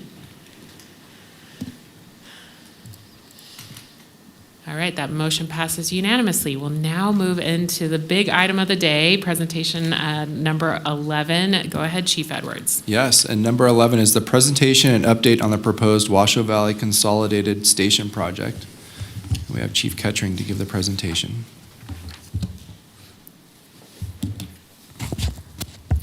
Well, good morning. For the record, Chris Kettering, Deputy Chief, Truckee Meadows Fire. Before we start the presentation, I do need to make one correction. The PowerPoint that we sent out, we put on the staff report and posted is incorrect. I numbered the stations wrong. I numbered the Bellevue station as 301. My apologies. I've called it 301 most of my career. We did change the numbers. It's actually station 300, so I do apologize for that. We'll do a quick little overview of the station and a little bit of history. I think some of the commissioners weren't here back in time, so I'll kind of try and fill in the gaps and get everybody caught up. But so that station is a mirror image of the station that we're building, Station 35, I-80 and Patrick. The location of that station is 340 U.S. Highway 395. It's going to be block construction. We're looking at a 7,500-year building. It's 11,000 square feet, living quarters for 8, 3 apparatus bays. We did purchase the land to construct the station in 2020 for $475,000. Current day construction costs are $16 million, with an additional $1.2 for the site adaptation costs. I'll give you a little, I'll see if I can get this correct, on the site adaptation. So that is to take the architecture, take the plans, and then actually for the actual land and site. So if you have to make it earthquake-proof, flood-proof, and so that's what that additional $1.2 million is for. So a little bit of history on the fire districts. Prior to 2006, you had the Sierra Forest Fire Protection District. It was administered by the Nevada Division of Forestry. They had 3 fire stations, one on the west side of Washoe Valley, one in Galena, and one in Birdeye. And you had the Truckee Meadows Fire Protection District as well, servicing the east side. So you had 2 fire protection districts, both fire protection districts responsible for providing community service and emergency response to their citizens, hence 2 fire stations. Doesn't take away from the big lake that's in between it. I don't want to take away from that. Between 2006 and 2012, Nevada Division of Forestry was no longer administering it. Then Sierra Fire stood up. Still 2 fire protection districts, 2 fire stations. The stand-up of Truckee Meadows in 2012, and then the merger of Sierra Fire into Truckee Meadows, 1 fire protection district, which is now Truckee Meadows in 2014. A little bit of a layout of what stations are actually in Washoe Valley. So currently you have Truckee Meadows Fire Station 32, which is on the east side of the lake. You have a 3-person ALS engine. You have a 2-person ALS ambulance. We do provide the medical response in Washoe Valley through our limited response agreement with REMSA Health. It's a benefit to both agencies. A little bit quicker response for us to provide that coverage. It also allows them to keep their units closer to the core. We have 2 volunteer stations, one on Lakeshore, which is on the east side. The other is the Bellevue Station, Station 300. We have 7 operational volunteers and 4 support staff that respond out of either station depending on where they live and where the call is. There's also 2 stations administered by the Nevada Division of Forestry. One on the east side, which is East Lake Boulevard. That's their main administrative offices. They run a seasonal brush truck and tender and sometimes a Type 6 out of that station. The other station is what everybody knows is Station 30. That building is owned by the state of Nevada. It was owned by the Nevada Division of Forestry. We had a lease agreement with them for to be in that station. They have a hand crew out of that station. It's the Marlette hand crew. They're there year-round, staffed up obviously more in the summer, up to 30 people just because of the season. A little bit about automatic aid and mutual aid. So automatic aid with Carson City, the station that usually we get service from is Carson Station 52. They have opened Carson Station 54 on College Parkway, so it could be either one of those engines depending on what's available for them. We do have automatic aid with BLM out of Carson City, U.S. Forest Service on the Mount Rose Highway, Nevada Division of Forestry in Washoe Valley, and also Remsa Health. When we're committed, then they'll respond to those medicals. Our closest mutual aid resource is going to be the city of Reno. The closest one will be Station 12 on DeMonte Ranch Parkway. It doesn't mean that we still won't ask for other resources, but just giving you an idea of which one's the closest. A little bit about the demographics and population in Washoe Valley. So you'll see up there District 30 and District 32. If you combine it all together, population's 7,303 people. Total square mileage is 111. And the total buildings is about 2,709. So Washoe County GIS ran this data for us and the parcels. I was a little hesitant on their commercial rates. I just don't know that many commercial properties in the valley, and that's actually what the use of the land is designated for. It doesn't mean there's actually a business there. That's what they explained to me. So a little bit about our responses. So Washoe County Regional Fire Services Standards of Cover. So this was, the Standards of Cover is what Truckee Meadows currently follows. It was accepted by the board in 2011. A typical Standards of Cover will actually have 5 potential service area classifications. You'll see on the board that there's only 4. Metropolitan is the other one. We don't have any metropolitan areas, so I didn't include it. So basically what it does is it creates these service classifications based on your population density. I won't read the whole thing for you, but it's based on either your total population or what your population is per square mile. And it's broken down into urban, suburban, rural, and frontier. Those are the 4 that we have across our entire district within Truckee Meadows Fire. Commissioner Andriola, you have all 4 of those. Just because you have 339 square miles. Yeah, so out of that, then there's the determination of what is going to be your performance objectives based on urban, suburban, rural, and frontier. And I think this is important. So first arriving unit, 8 minutes, 85% of the time. In suburban areas, it's 10 minutes, 85% of the time. In rural, 20 minutes, 85% of the time. And frontier is what they consider best effort. It's usually where you have areas that are a long ways away from fire stations. They have dirt roads, they're hard to get to. Palomino Valley would be an example of that. That's considered frontier just because of where it's at. So then you have the EMS response zone classification. So we follow this franchise agreement because we have 3 districts that we provide ALS response to. Washoe Valley, Sun Valley, Spanish Springs. Set up the same way, just titled differently. So Zone A, all of these are responses 90% of the time for Priority 1 medicals. So that would be heart attacks, strokes, traumas, those types of incidents. So for Zone A, it's 8 minutes and 59 seconds. Zone B, 15 minutes, 59 seconds. Zone C, 20 minutes, 59 seconds. Zone D, 30 minutes, 59 seconds. And Zone E is considered the frontier, best effort, what they can get to. So we do follow those for our ambulance responses because we're required to under that agreement. So let's look at Washoe Valley. So based on the Standards of Cover and the deployment plan, Washoe Valley is considered rural. So first arriving unit arrives 20 minutes, 85% of the time. For our medical response, it's considered Zone C. That's 20 minutes, 59 seconds for 90% of the time. So I've thrown all these stats and data. I'm sure you want to know, well, what do we actually do? So we did run some data from January 1st of 25 to July 31st of 25, just to see where we fit in this. So Station 32, responding from Station 32 into West Washoe Valley, they meet that 20-minute response 85% of the time, standard or objective, 95% of the calls that we ran. So 95% of the time, they are meeting that objective. So then we wanted to break it down a little further, and we said, okay, what's it look like at 90%?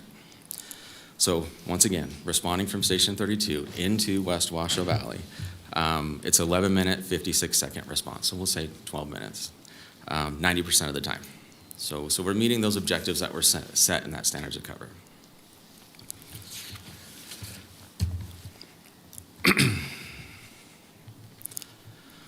So a little bit of call volume. We did a 10-year comparison. So you'll see in June of 24 through June of 25, or I'm sorry, June of 2014 through June of 2015, District 30 is running about a half call a day. District 32, approximately 1 call a day. And if you go over to the east side there, so if you look at 10 years, June 24 to June 25, a little bit of an increase. So 3/4 of a call a day in West Washoe Valley there in District 30, and 1.5 calls in District 32 on the east side. So I believe that comes out to about 2.25 calls a day in Washoe Valley itself. I'm going really fast, so do you want to wait till the end for questions, or? I think we can wait. You Okay. continue on. Yes, ma'am. So now we fast forward to our deployment plan. So we had the standards of cover that was accepted back in 2011.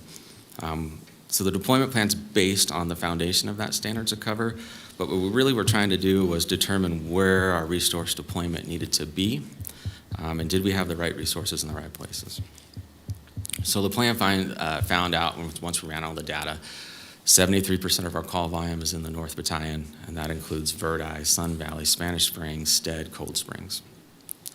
27% of our calls are in the South Battalion, so that you'll have Arrow Creek, Galena Forest, Washoe Valley, Hidden Valley, Foothill Road. So out of that, the plan recommendation came to the consolidation of Station 30 and 32 with the redeployment of some of those resources to the North Battalion. Also in that plan that's not up there is maybe looking at some service delivery areas in the Silver Knolls area, some redeployment up into there, and then staffing a squad up in Sun Valley. So I'm going to back up in time a little bit here. So prior to 2012, there was already discussions about one consolidated fire station in Washoe Valley. In 2012, a study came out, which was the Diamante study. The Diamante study recommended not closing any fire stations until the completion of I-580. Well, that was already completed in 2009, so it fit right into what their comparison was in their study and what came out of this deployment plan. So funding and financing. So in July, we provided the board with a bunch of documentation, staff reports, minutes, supporting documentation for every meeting that we could find that the consolidated station was discussed. And I wasn't going to go through all of those again because it was already presented to the board, and I didn't want to expand on the time that I have up here. But this part, when I looked at it and did some research on it, I thought maybe there should be some more detail on the financing options when I went through some of the minutes to hopefully give some clarity to it. Now I'm going to have to put my glasses on. I'm sorry about that. So the first thing we looked at was a USDA 40-year loan. That was the most amenable for us to stretch out the loan, lower the payments so we could afford that annual debt cost for the station. One of the requirements for that USDA loan is that no other private lenders would be willing to lend us the money. So we hired a bond consultant. They went out and they tested the market. Right away, we got one hit. And they said, yep, we can give you a loan, but it's going to be a 25-year loan. So we could not afford that annual debt cost payment. And then that eliminated us right out of the gate for USDA. So then we looked at, okay, what if we did a blending market with a private lender and tried to stretch it out with a USDA loan, and even then we couldn't afford that annual debt cost payment. So then we moved on to looking at more cost-effective station design. So that was discussed on maybe a metal building, but to do the cost for the plans to do that, it was decided not to move forward with that at that time. So we looked at the State Infrastructure Bank. So the board did approve moving forward with the State Infrastructure Bank with Station 37 and the Consolidated Fire Station. Once we got those costs back for the station improvements there in Hidden Valley, we realized that we weren't going to be able to meet those annual debt cost payments if we did both. So we only moved forward with one, which was Station 37. So then we moved on to look at ARPA funding. So a lot of the counties that received ARPA funding, some of those monies were turned back into the state of Nevada because they couldn't be used. So we tried to use that as an opportunity to try to get funding for the station. Fortunately, we weren't selected in the process. And then lastly, we contacted the Porter Group to try and look for federal monies and grants. When we contacted them, they let us know that those fiscal year monies had already been allocated, and that our best opportunity was to actually look in October of 2025, which is next year. And so that would go from October 25 to September of 26 to try and allocate that. Now, if we do move forward with the Porter Group, there is a cost, and it's about $5,000 a month.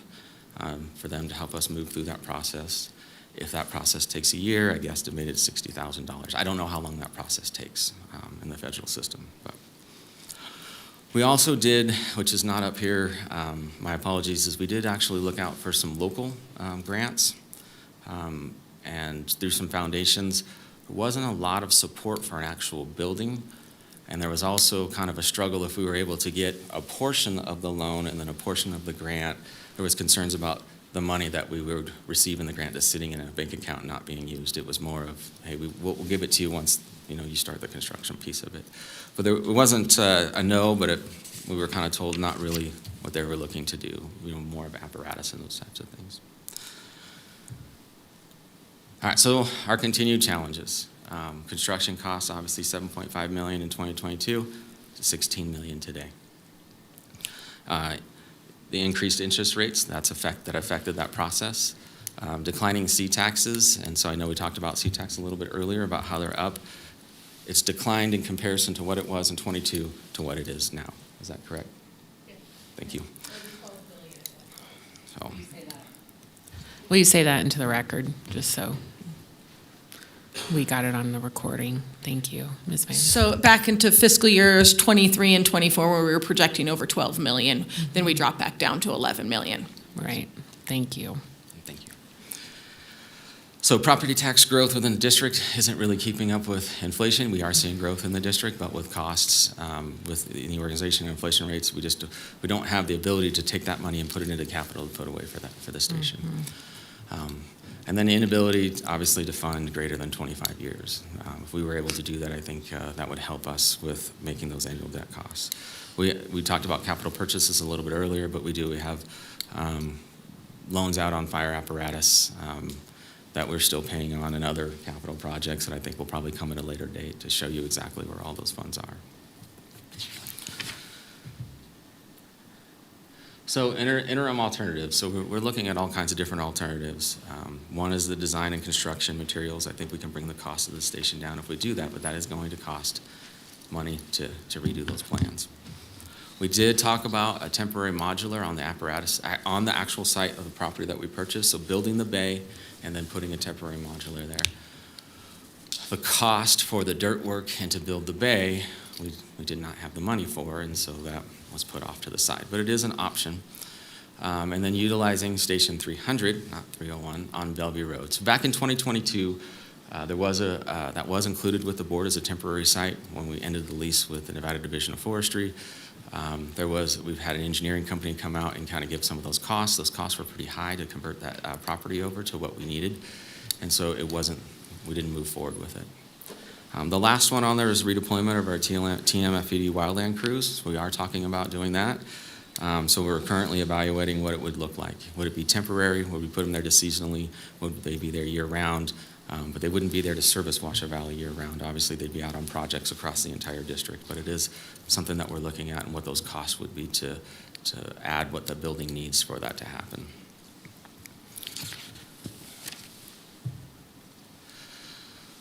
So the estimated cost ranges, and I want to key on this on estimated.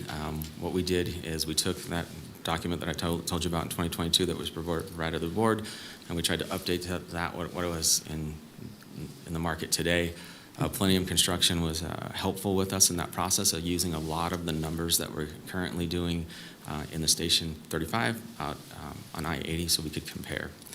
So you have two options there, and there's big ranges, and I do have actual numbers and facts.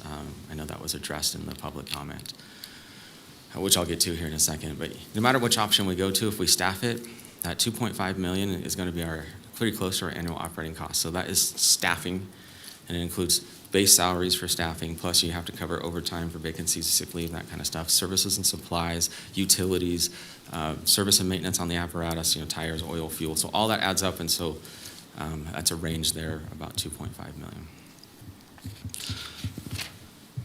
So I'll kind of leave it here for option one. So some of the numbers, just for the land, if we want to purchase the land for the property from the state, we have to pay market value. So we went out and we had it appraised. So it would be $275,000 to purchase the land. So we looked at the state, and we said, okay, if we can't afford to purchase it, can we lease it? Still have to lease it at market value. We're still negotiating that price, but the last number I was given was about $7,000 a year. So there's an option there. The modular, we did get an actual official estimate on the modular. It's $261,000. So that is to purchase the modular, for them to drive it here, set it up, with turnkey, we walk away. The well is the biggest cost, and also the biggest range of the cost. If we have to do a commercial property, and that includes fire sprinklering the modular and the station, you have to have the well that can handle that. You have to have a reservoir tank. You have to have a special fire pump to support that. It has to support it for so many hours. So those costs are somewhere between $1 million to $1.6 million, depending on how far they have to drill. That price could come less. Washoe Valley has a higher water table than if you do the comparison out on Station 35. If we did it non-commercial, if we were able to pull that off, it'll range somewhere between $250,000 to $487,000 just for the well.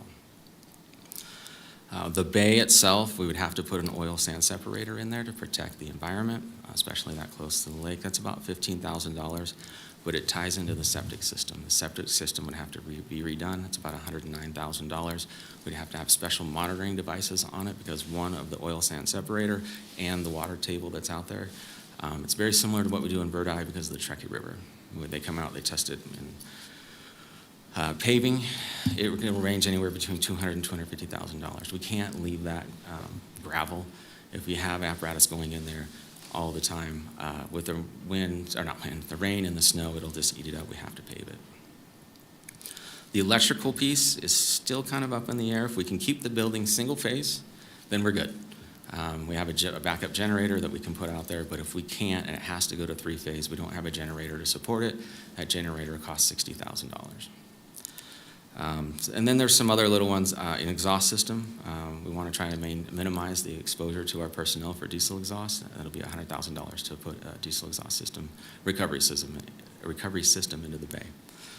And then some little things. We don't have a data line. Spectrum does not run data lines out to Bellevue. We have an alternative. It's not a big deal, but it's going to cost about $3,000 to actually bring that up so we can get the ring downs for our calls, intranet, those types of processes that we need from a computer standpoint for personnel to use. And then some little ones like the generator and dumpster enclosure that could cost up to about $5,000, signage $1,000. Those are all little ones, but the big ones I think I already talked about. The well is the biggest piece. So hopefully that answers some of those questions that we had on there. So next steps. Obviously, we need to continue to search for and obtain funding sources, including joint partnerships, public, private, local, federal departments and agencies. And some examples that we have been discussing are, obviously, we're going to continue to search and apply for grants and federal funding. But maybe looking at partnering with local colleges, Fire Academy, to see, hey, can we do something jointly here to help bring down those costs? If we have a training tower, or training facility, or training rooms, well, could that help? And then we're also looking at developers. There's possibly a development that might be going in that area. I'm not here to say I support it or don't support it, but is there a partnership there that we could do maybe a lease purchase option, that they build the station, we lease it from them until we can start budgeting and planning for it, and then we purchase the building. So like I said, I'm not here to say I support it one way or the other, but it is an option we're looking at if that does come to fruition. And we haven't had any discussions yet with any of these entities. Identifying the feasibility, cost reduction, I've mentioned that multiple times. Can we lower the cost by just the construction materials? It will look different. It will not be the same, right? All the other stations that we have that are new are all block construction. So is that going to be an issue for the citizens or even for you as the board? That will have to be decided if we do that. So continue to fund the district's capital. Last budget, we designated that specific capital fund. And so we need to make sure that we're continuing to put money in that specifically for this station. Provide regular updates to the Board of Fire Commissioners as appropriate under the Chief's report, and also including better updates to the South Valley's CAB. We know it's very important, so we need to do a better job with that. Bottom line is this. We want to build the station. We just need to figure out how we fund it. And right now, that is our biggest hurdle, is finding the budget and the budgetary constraints that we currently have to build it. I want to make that clear to the community. I want to put that fire station there. I want to staff it. I want to run calls out of it. That's what we do. It's just we have to figure out how we get over this hurdle of funding it. So I'm sure you have lots of questions, so. Well, Chief Kettering, just on the staffing, which you got on another slide, that it's another 2.5 million to staff it. Could you just explain that, why that additional cost is there for the board to understand? Sure. So just for personnel staffing, it breaks down to about $1.9 million just for staffing. So we would have to hire staffing either for that station or for Station 35. When we did brown out or close, I guess however you want to word it, Station 30, we did keep those personnel.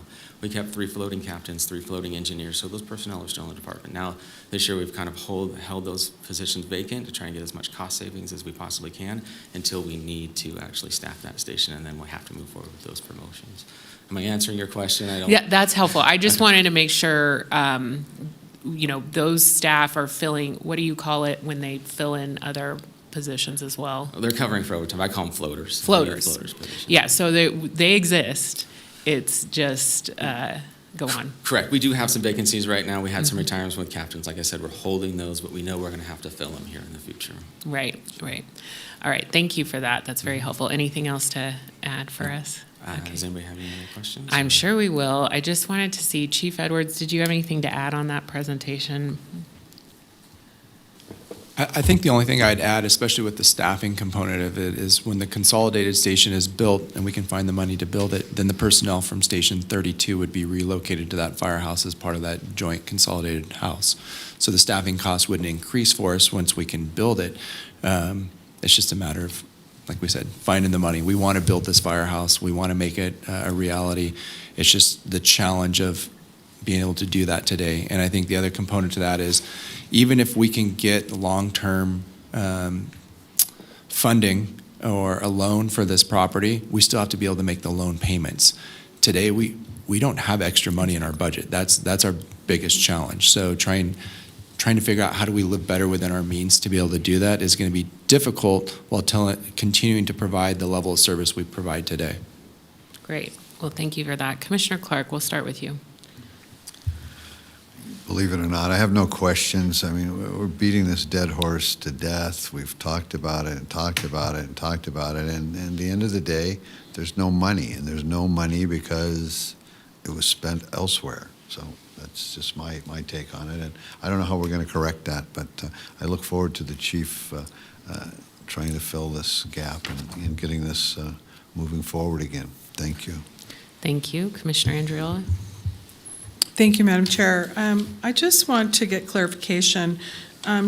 Chief Edwards, you had mentioned early on that you were really working on the budget in terms of even the restriction of account for capital funding, right? That was one thing that I saw that you established upon your arrival recently in terms of just looking at it and making sure that there is, I'll use the term, a true restricted fund that would be for capital expenditure. Yeah, I'll actually let our CFO speak to that. That Okay. actually happened before my arrival. Okay. Yes. For the record, Cindy Vance, Chief Fiscal Officer again. Yes, we established with the budget for fiscal year 26, we approved a resolution to kind of reclassify the current capital fund into the current NRS standards. So it does completely become restricted, and we did dedicate a portion of property tax revenues to that fund. We also, in addition, developed a second capital projects type fund, but it is a extraordinary repairs and maintenance. So, and that one also is under NRS and is restricted, is truly restricted.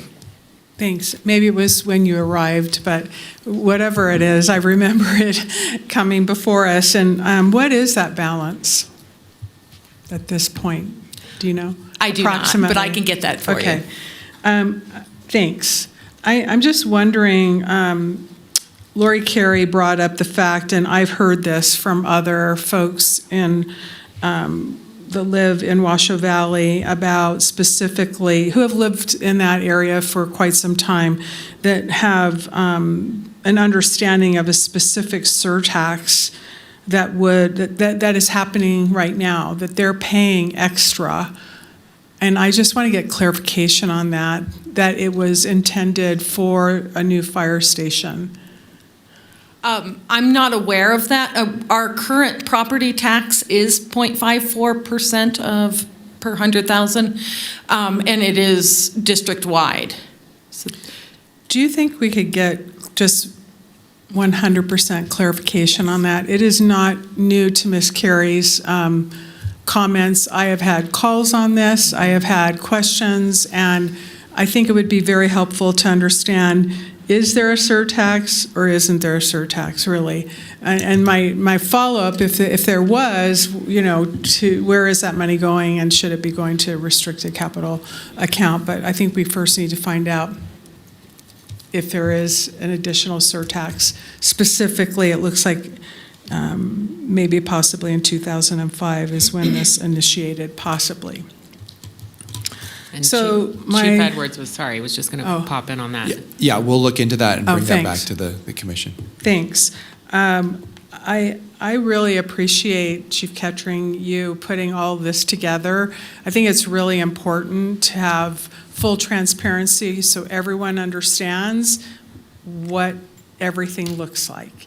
And sometimes I think Mr. Daly has done, and Mr. Lowe and others have done a great job in trying to look at helping to be solution folks on how they can help. And I think sometimes what might look like one thing isn't necessarily how it turns out to be. And even though there are opportunities that doesn't look like there's anything that's going to happen quickly, I think it would be really helpful as you are exploring these next steps to look at the possibility. And I realize you have to pay the loan. You already made that point, Chief Edwards. So you could get the loan. You're only going to get the loan as if you can afford to pay the loan. But I do think that if there is any opportunity for us to look at even possibly looking at the investment piece. I sit on the investment committee for Washoe County, and I think that what Justin Taylor, Treasurer Taylor, has done in the last 2.5 years that I've been involved has been extraordinary for the county. And I think that having that discussion with the treasurer and looking at what those investment opportunities might be, not in terms of going outside of the investment policy, because we have to be very careful and cognizant of being good stewards of the taxpayer dollar and not exposing any additional risk and staying within those boundaries. But I do think if you haven't had that conversation, I would encourage that conversation be brought up. I don't know if you've spoken with the treasurer, but I do think that the investment firm that's now a couple years old has really proved to be well worth the selection and the RFP that they went through. So there might be something there. I was also thinking of the investment firm themselves. They've been doing this type of work for a lot of government agencies for years and years and years. And maybe there's an opportunity. I guess no rock shall go unturned. And I'm just thinking out loud. If that hasn't been explored, I would encourage that be the case. And look at, I know that you mentioned about Washoe County, seeing if there's a borrowing opportunity, which is interesting because Washoe County is also facing some budget constraints as well. So these are definitely tough times, but I do appreciate getting the clarification on the surtax, looking at what other opportunities, finding out what the capital dollar amount is. Maybe there'll be a surprise, probably not, but and then also looking at what other opportunities the treasurer might have in investments that we should be looking at and taking maybe some of that revenue and putting it aside is where I'm going. And maybe looking at help leveraging that for a possible loan or a bond. So I really appreciate the time. Thank you for your presentation and all your hard work. And thank you to everyone who is really also wrestling with how to solve this and looking at what everything can be done that can be done. But again, what sometimes looks like an easy solution doesn't always pan out to be. So I think we have to look for that. I also will just add, Chief Kettering, I really appreciate your definition of, and I want to get one more clarification, on the beginning of your slide where you are talking about the designation of areas, urban, suburban, rural, and frontier.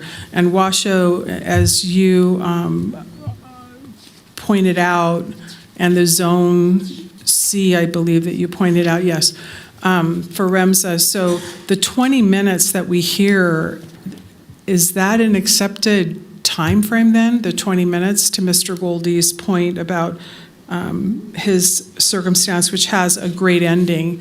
I'm glad nothing happened, but it does seem like it fits within the guidelines that TM is required to, and fits within the guidelines of the medical response objective for REMSA as well. Correct. Just confirming that I understood that.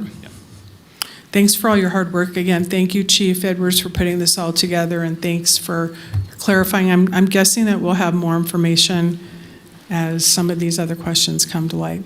Thank you, Madam Chair. Thank you, Commissioner Andriola. Commissioner Garcia.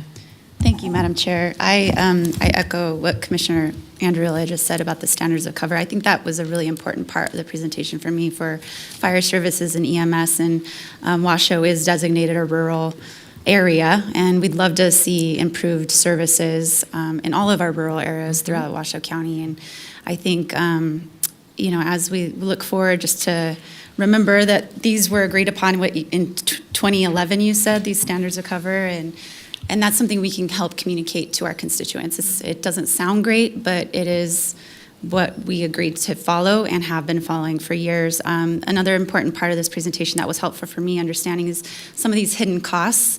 Had no idea a well could be that expensive, the septic, the electrical, all of those things to bring a building up to code and functioning as it should was really important to understand. I wanted to just go to the financing, funding options explored slide. I don't know what number it is. It's a couple back, if you could. Putting me in charge, that's going to be scary.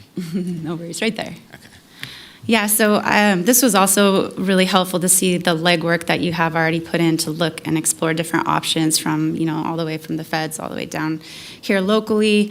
There's, I heard you mention private PPP, public-private partnerships. I can remember at what point in the slide, but as I mentioned to Chief Edwards during a briefing, we have a very philanthropic community also, and so I really encourage Truckee Meadows Fire Protection District to look to our local foundations and that philanthropic arm of Washoe County. I think that should be included on these options once you do explore that.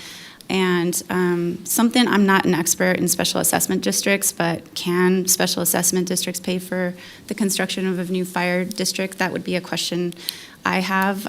So in these types of situations when you're lacking the funding, but the need is great, and thank you for clarifying to the public that we do want this. Of course, we're all in agreement that we would love to see a new fire station and have it fully staffed and operable, but we can't leave any leaf unturned, I think, at this point. So exploring the ideas that Commissioner Andriola had talked about, and also looking at the two that I just suggested. Thank you. Thank you. Vice Chair Herman? Yes, we need to turn over a lot of rocks. The county has quite a bit of real estate, and there's must be some way to make use of some of that for both the county's indebtedness or lack of finances and for fire. So I'd like to see what we really do have that's free and clear that we could use for collateral. We've got to come up with something. Thank you. And Commissioner Clark? Thank you, Madam Chair. I do have some comments now that I've heard from my fellow commissioners. We are in a special district throughout all of us that live in the county. We're in a special district now for the fire district. We pay into that. This fire station that we continue to hear about was approved by our predecessors in 2019. It's now 2025. Ms. Carey brought up how much she's paying for her fire district tax per year, $2,800, almost $3,000. I'd like to see, and I don't know which department needs to see. I need to talk to the treasurer, probably the treasurer, on how much money we've collected for the fire district since 2019 until today in Washoe Valley and Pleasant Valley, the areas of the county that would be served by this consolidated station. I understand that the money's been spent at Station 32 and for other things. It wasn't just put aside. But the folks in that district have paid a lot towards this, and something they were promised. That they didn't come to the county and the fire district and say, we demand you do this. The fire district and the county being the fire district, the commissioners on the fire district, started in 2019 and told these folks that they were going to get a new station. So, make a promise, you should deliver on it and figure out a way how. So the can just kept getting kicked down the street, and here we are now, and it went from $5, $6, $7 million to 16 million or 12 million or whatever the number is. It's more than doubled any way you slice it, and probably be even more than that would be even if it started today. It's probably going to be more than the number we're using. The number we're using is like a guesstimate. God only knows how much it costs to build this thing, if we're ever going to get this ship righted. So I'd like to know how much the folks, to Ms. Carey's point, she pays this, $3,000. This is one resident out of how many you showed us on the slide. How many parcels are out there that are paying into this? I'd like to see what kind of income is being paid into the fire district from that particular area that was promised something that didn't get delivered. So we are in a special district. I'd like to see that. And then I've got a question. Is Pleasant Valley considered a rural neighborhood, or is that, what's the designation? Because Pleasant Valley is, just, 2 miles, 3 miles, 2 miles probably, or less than 2 miles from the property that we own for the construction of this consolidated station. See if I can decipher the map here. So portions of Pleasant Valley would be considered rural. There is a little small piece in there that is suburban, and then the areas right around Station 32 that would be considered suburban. Sure. So the pockets. Sure. Okay. So yeah, just like to get that some clarification on that. But again, I guess the most frustrating part is something was told to the public they were going to have it, and it's been a long time coming, and we're worse off now than we were apparently in 2019, even though we have more assessed value than we've ever had, and that's across the board. And we've got the same kind of a situation between the county and the city of Reno and the city of Sparks. They want more of the C tax from us, and they feel they're not getting their fair share, and that's the same frustration individuals have in Washoe Valley. They're paying into this, and they don't feel that they've been had a fair distribution of the money they paid in. So it's across the board. It's endemic around here. Everybody feels they're not getting what they paid for, and they probably aren't. So we need to figure out how to right that so that we can get the trust. As I mentioned earlier, everybody's on board with the firefighters. Everybody's happy with that. People aren't happy with the financial situation for the school district, for the cities, the county, the fire district. It's just across the board. We've got to figure out a way to control the finances. All right, thank you. Thank you. Well, we really appreciate the presentation, and I know we are supportive of future action to looking for opportunities to move this forward, and so we'll just continue to have a dialogue with you and the team on next steps. One last comment, Of if course. I could. I appreciate the acknowledgement on the presentation, but I would not have been able to put all this together if it wasn't for my staff. All the data they had to crunch and going through all those staff reports and things, I just want to acknowledge them. Thank They just you. put in a lot of work. So have a great day. Thank you. Thank for your you. time. All right, we're going to move into item 12. Chief Edwards. All right, item 12, discussion and possible adoption of the proposed Truckee Meadows Fire Protection District Board of Fire Commissioners Rules of Procedure to be effective upon approval. The purpose of the rules is to provide parliamentary authority and to establish supplemental rules of procedure for the conduct of the Truckee Meadows Fire Protection District Board of Fire Commissioners meetings and the conduct of fire commissioners where such rules are consistent with the laws of the state of Nevada. The proposed rules of procedure reflect the current practices of the board. Thank you very much. And I forgot who brought this, but we found out that we do not have official Truckee Meadows Fire Protection District rules like we do for the Board of County Commissioners, and we've run into a few issues when it comes to how to conduct these meetings and how to conduct ourselves. So we wanted to bring this and just make sure that we're doing the same thing that we are at the Board of County Commissioners. Do board members have any questions or comments on this, since it's pretty much the same as what we already do at the Board of County Commissioners? I'm not, oh, yes. I have a question. Commissioner Clark.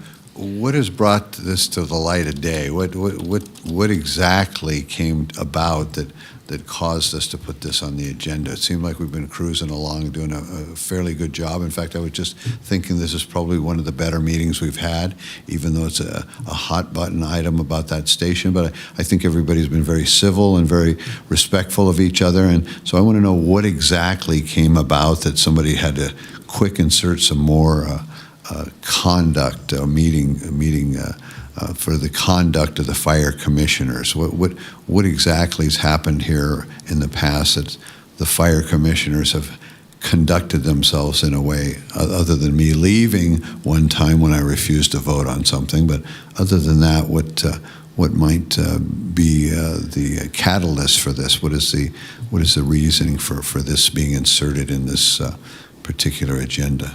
Well, I will start by saying that this is a best practice. It's good for everyone to know the rules of engagement, and the fact that this hadn't been done was a surprise, I think, to many of us.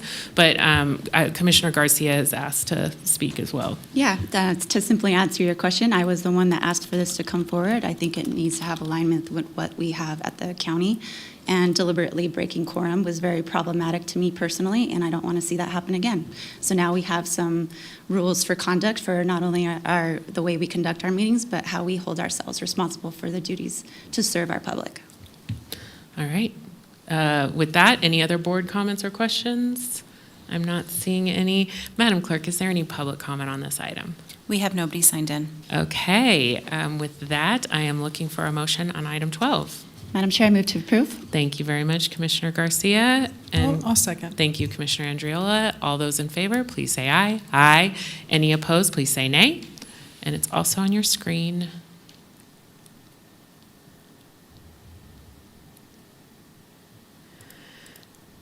And that motion passes 4-1 with Commissioner Clark in the negative. We will now move into item 13, Chief Edwards. Thank you.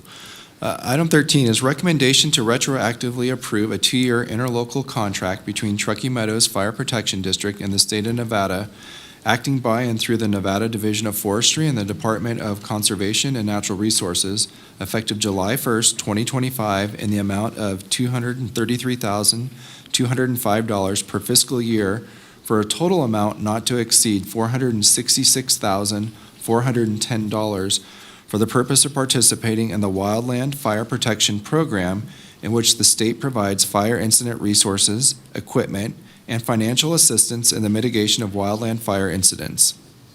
All right, welcome.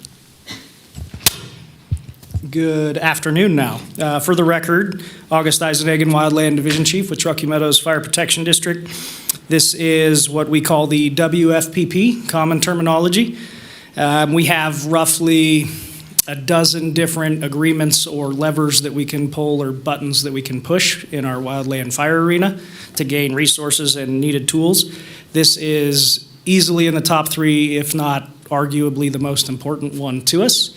It benefits the district more than anybody else. First, it gives us resource to State of Nevada Division of Forestry, resources like training and those kind of things on the front end. Also gives us access for partnerships like our green waste collection in East Washoe Valley that's done at an NDF facility. There's across the country, we have what's called the National Response Model, and that facilitates us sending resources across the country and receiving resources back. Obviously, I play in fires like Davis, where the vast majority of the responders fighting the fire aren't from here. This gives us access to that dispatch system as well, separate than our normally discussed dispatch arenas. But this allows us into that system both to go out for training and to receive help when we have our own fires. And then lastly, gross oversimplification, it acts as an insurance policy. And so when we have cost share agreements with federal agencies or other local or state agencies, the state picks up our portion of the bill. Davis estimated would have been $12 million that TM would have been on the hook to come up with up front. Because of this agreement, the state picks up that piece. So that's the WFPP and the down and dirty. Thank you very much. And we've been doing this since 2015. Correct. So any questions for Chief Eisenhagen? I'm not seeing any. Oh, yes, Commissioner Andriola. I just really want to thank you for bringing this. In reading and preparing for this meeting, I thought it was really interesting that the report of the wildfires were essentially, at least I believe for the June and July, were related specifically to human starting. And I think to Vice Chair Herman's point about defensible space and everybody's dedication to that is really important, and this helps address a lot of that. And so we can't necessarily control human behavior. I'm sure law enforcement would like to know how to do that. You can't control human behavior, right? Right. You can just be honest and transparent and do the best you can. But for what you all do, this is actually saving structures and possible lives with the defensible space. So I just really want to thank you for the dedication of TM to have this be a repetitive interlocal agreement. And with that, Madam Chair, unless there's any other comments, I'm going to move to approve as presented. Wonderful. Thank you, Commissioner Andriola. Looking for a second? Thank you, Commissioner Garcia. Madam Clerk, is there any public comment? There's nobody signed in. Okay, we have a motion and a second. All those in favor, please say aye. Aye. Any opposed, please say nay. And there it is on the screen. And that motion passes unanimously. Thank you very much. All right, we'll move into item 14, Chief Edwards. Item 14, Commissioners, Fire Chief's announcements, requests for information, and topics for future agendas. Do you have anything else for us, Chief? I do not. Okay, Vice Chair Herman? About 10 and a half years ago, I was promised when some of the other members of the board were all excited about development. And I was apprehensive because I just felt like we were not planning very well. And we were making big heroes out of these developers, and we weren't giving them any requirements to pay back for what they're getting. I mean, I have nothing against developers, but there have to be rules like you're talking about with other things. And there has to be a way to, when you increase the amount of real estate that's being covered with homes, and all the profit is going to the developers, and abatements haven't helped us, nothing's helped us, development never paid for development here in our county, and that's why we're short of money. And so I would suggest that we start thinking about changing some of these rules and making it different than what it is now so that it benefits the people who pay the taxes, who have to put up with this lack of fire buildings and other things because we're short of money. I mean, it's just, it doesn't make any sense.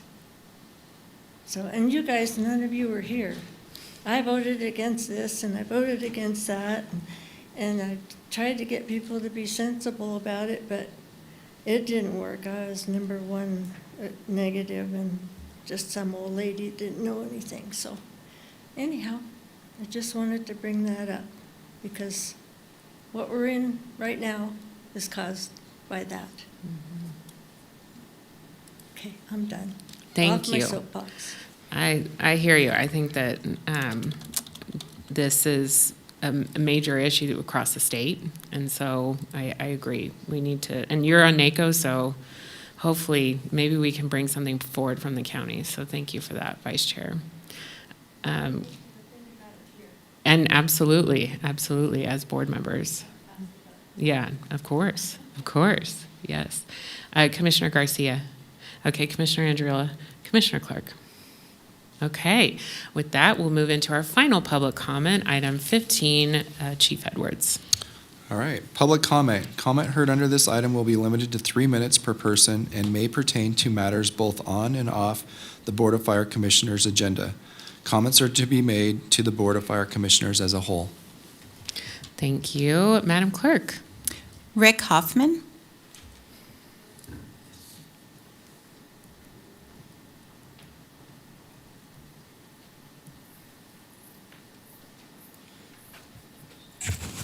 Good afternoon. It is afternoon.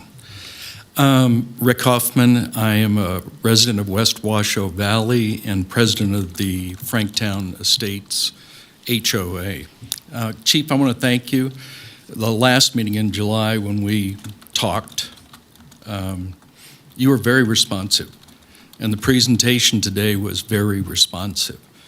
There were a lot of things that came out of the presentation today that I was not aware of. And all of the facts were really great.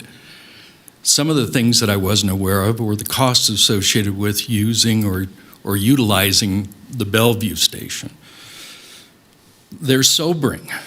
But what we have here is we have a real issue of, as Mike Clark has said, of not having cash available, not being good stewards of what we're supposed to be doing here as residents of this area, residents of the state of Nevada. We found in, I hate to say this, but we found in our federal government, we have found that there is an excess use or an excess wasting of monies. We have to be better stewards of what we're doing. So I would suggest to you this.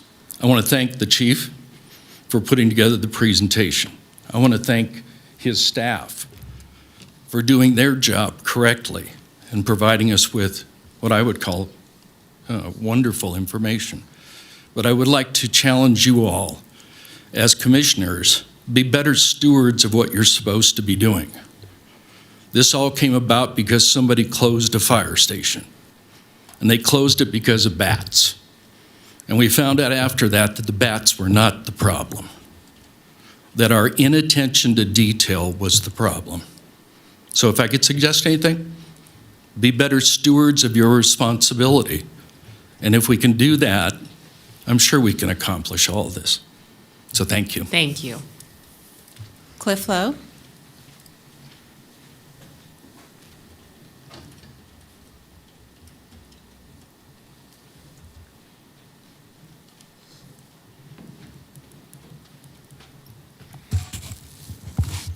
For the record, Cliff Lowe.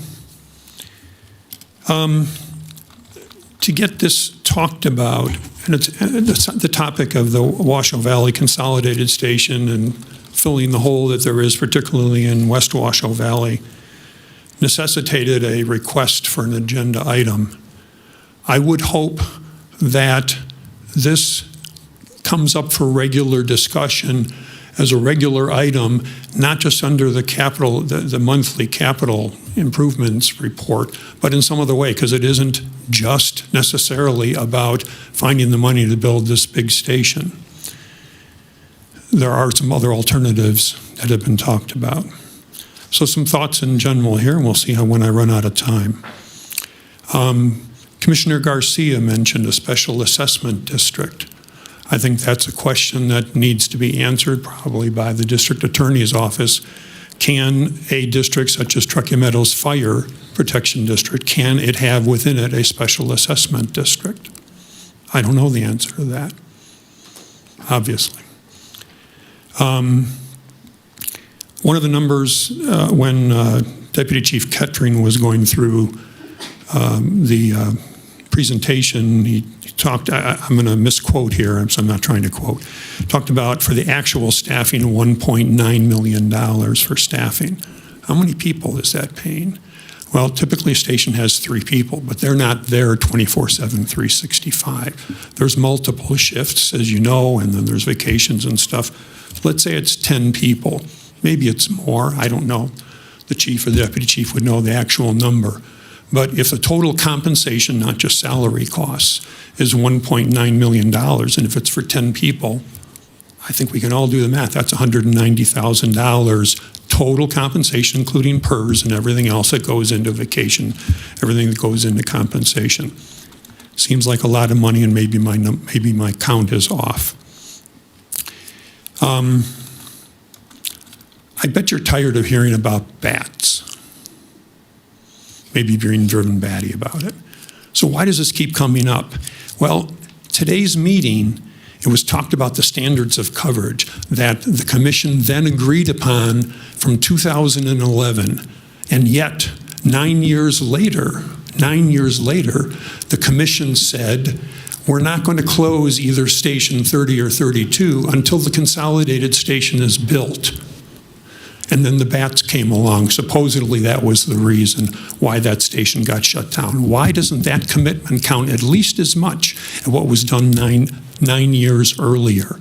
That commitment made, promises made, not yet kept, not kept. And finally, why not consider moving a couple of people that are at Station 32 temporarily? Thank you. Thank you. We'll be in touch on that.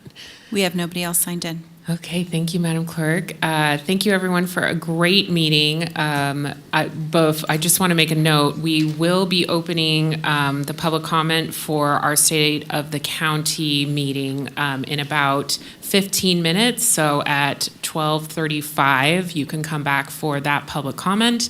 And then we will see everyone again at 2 o'clock for the State of the County. We are adjourned.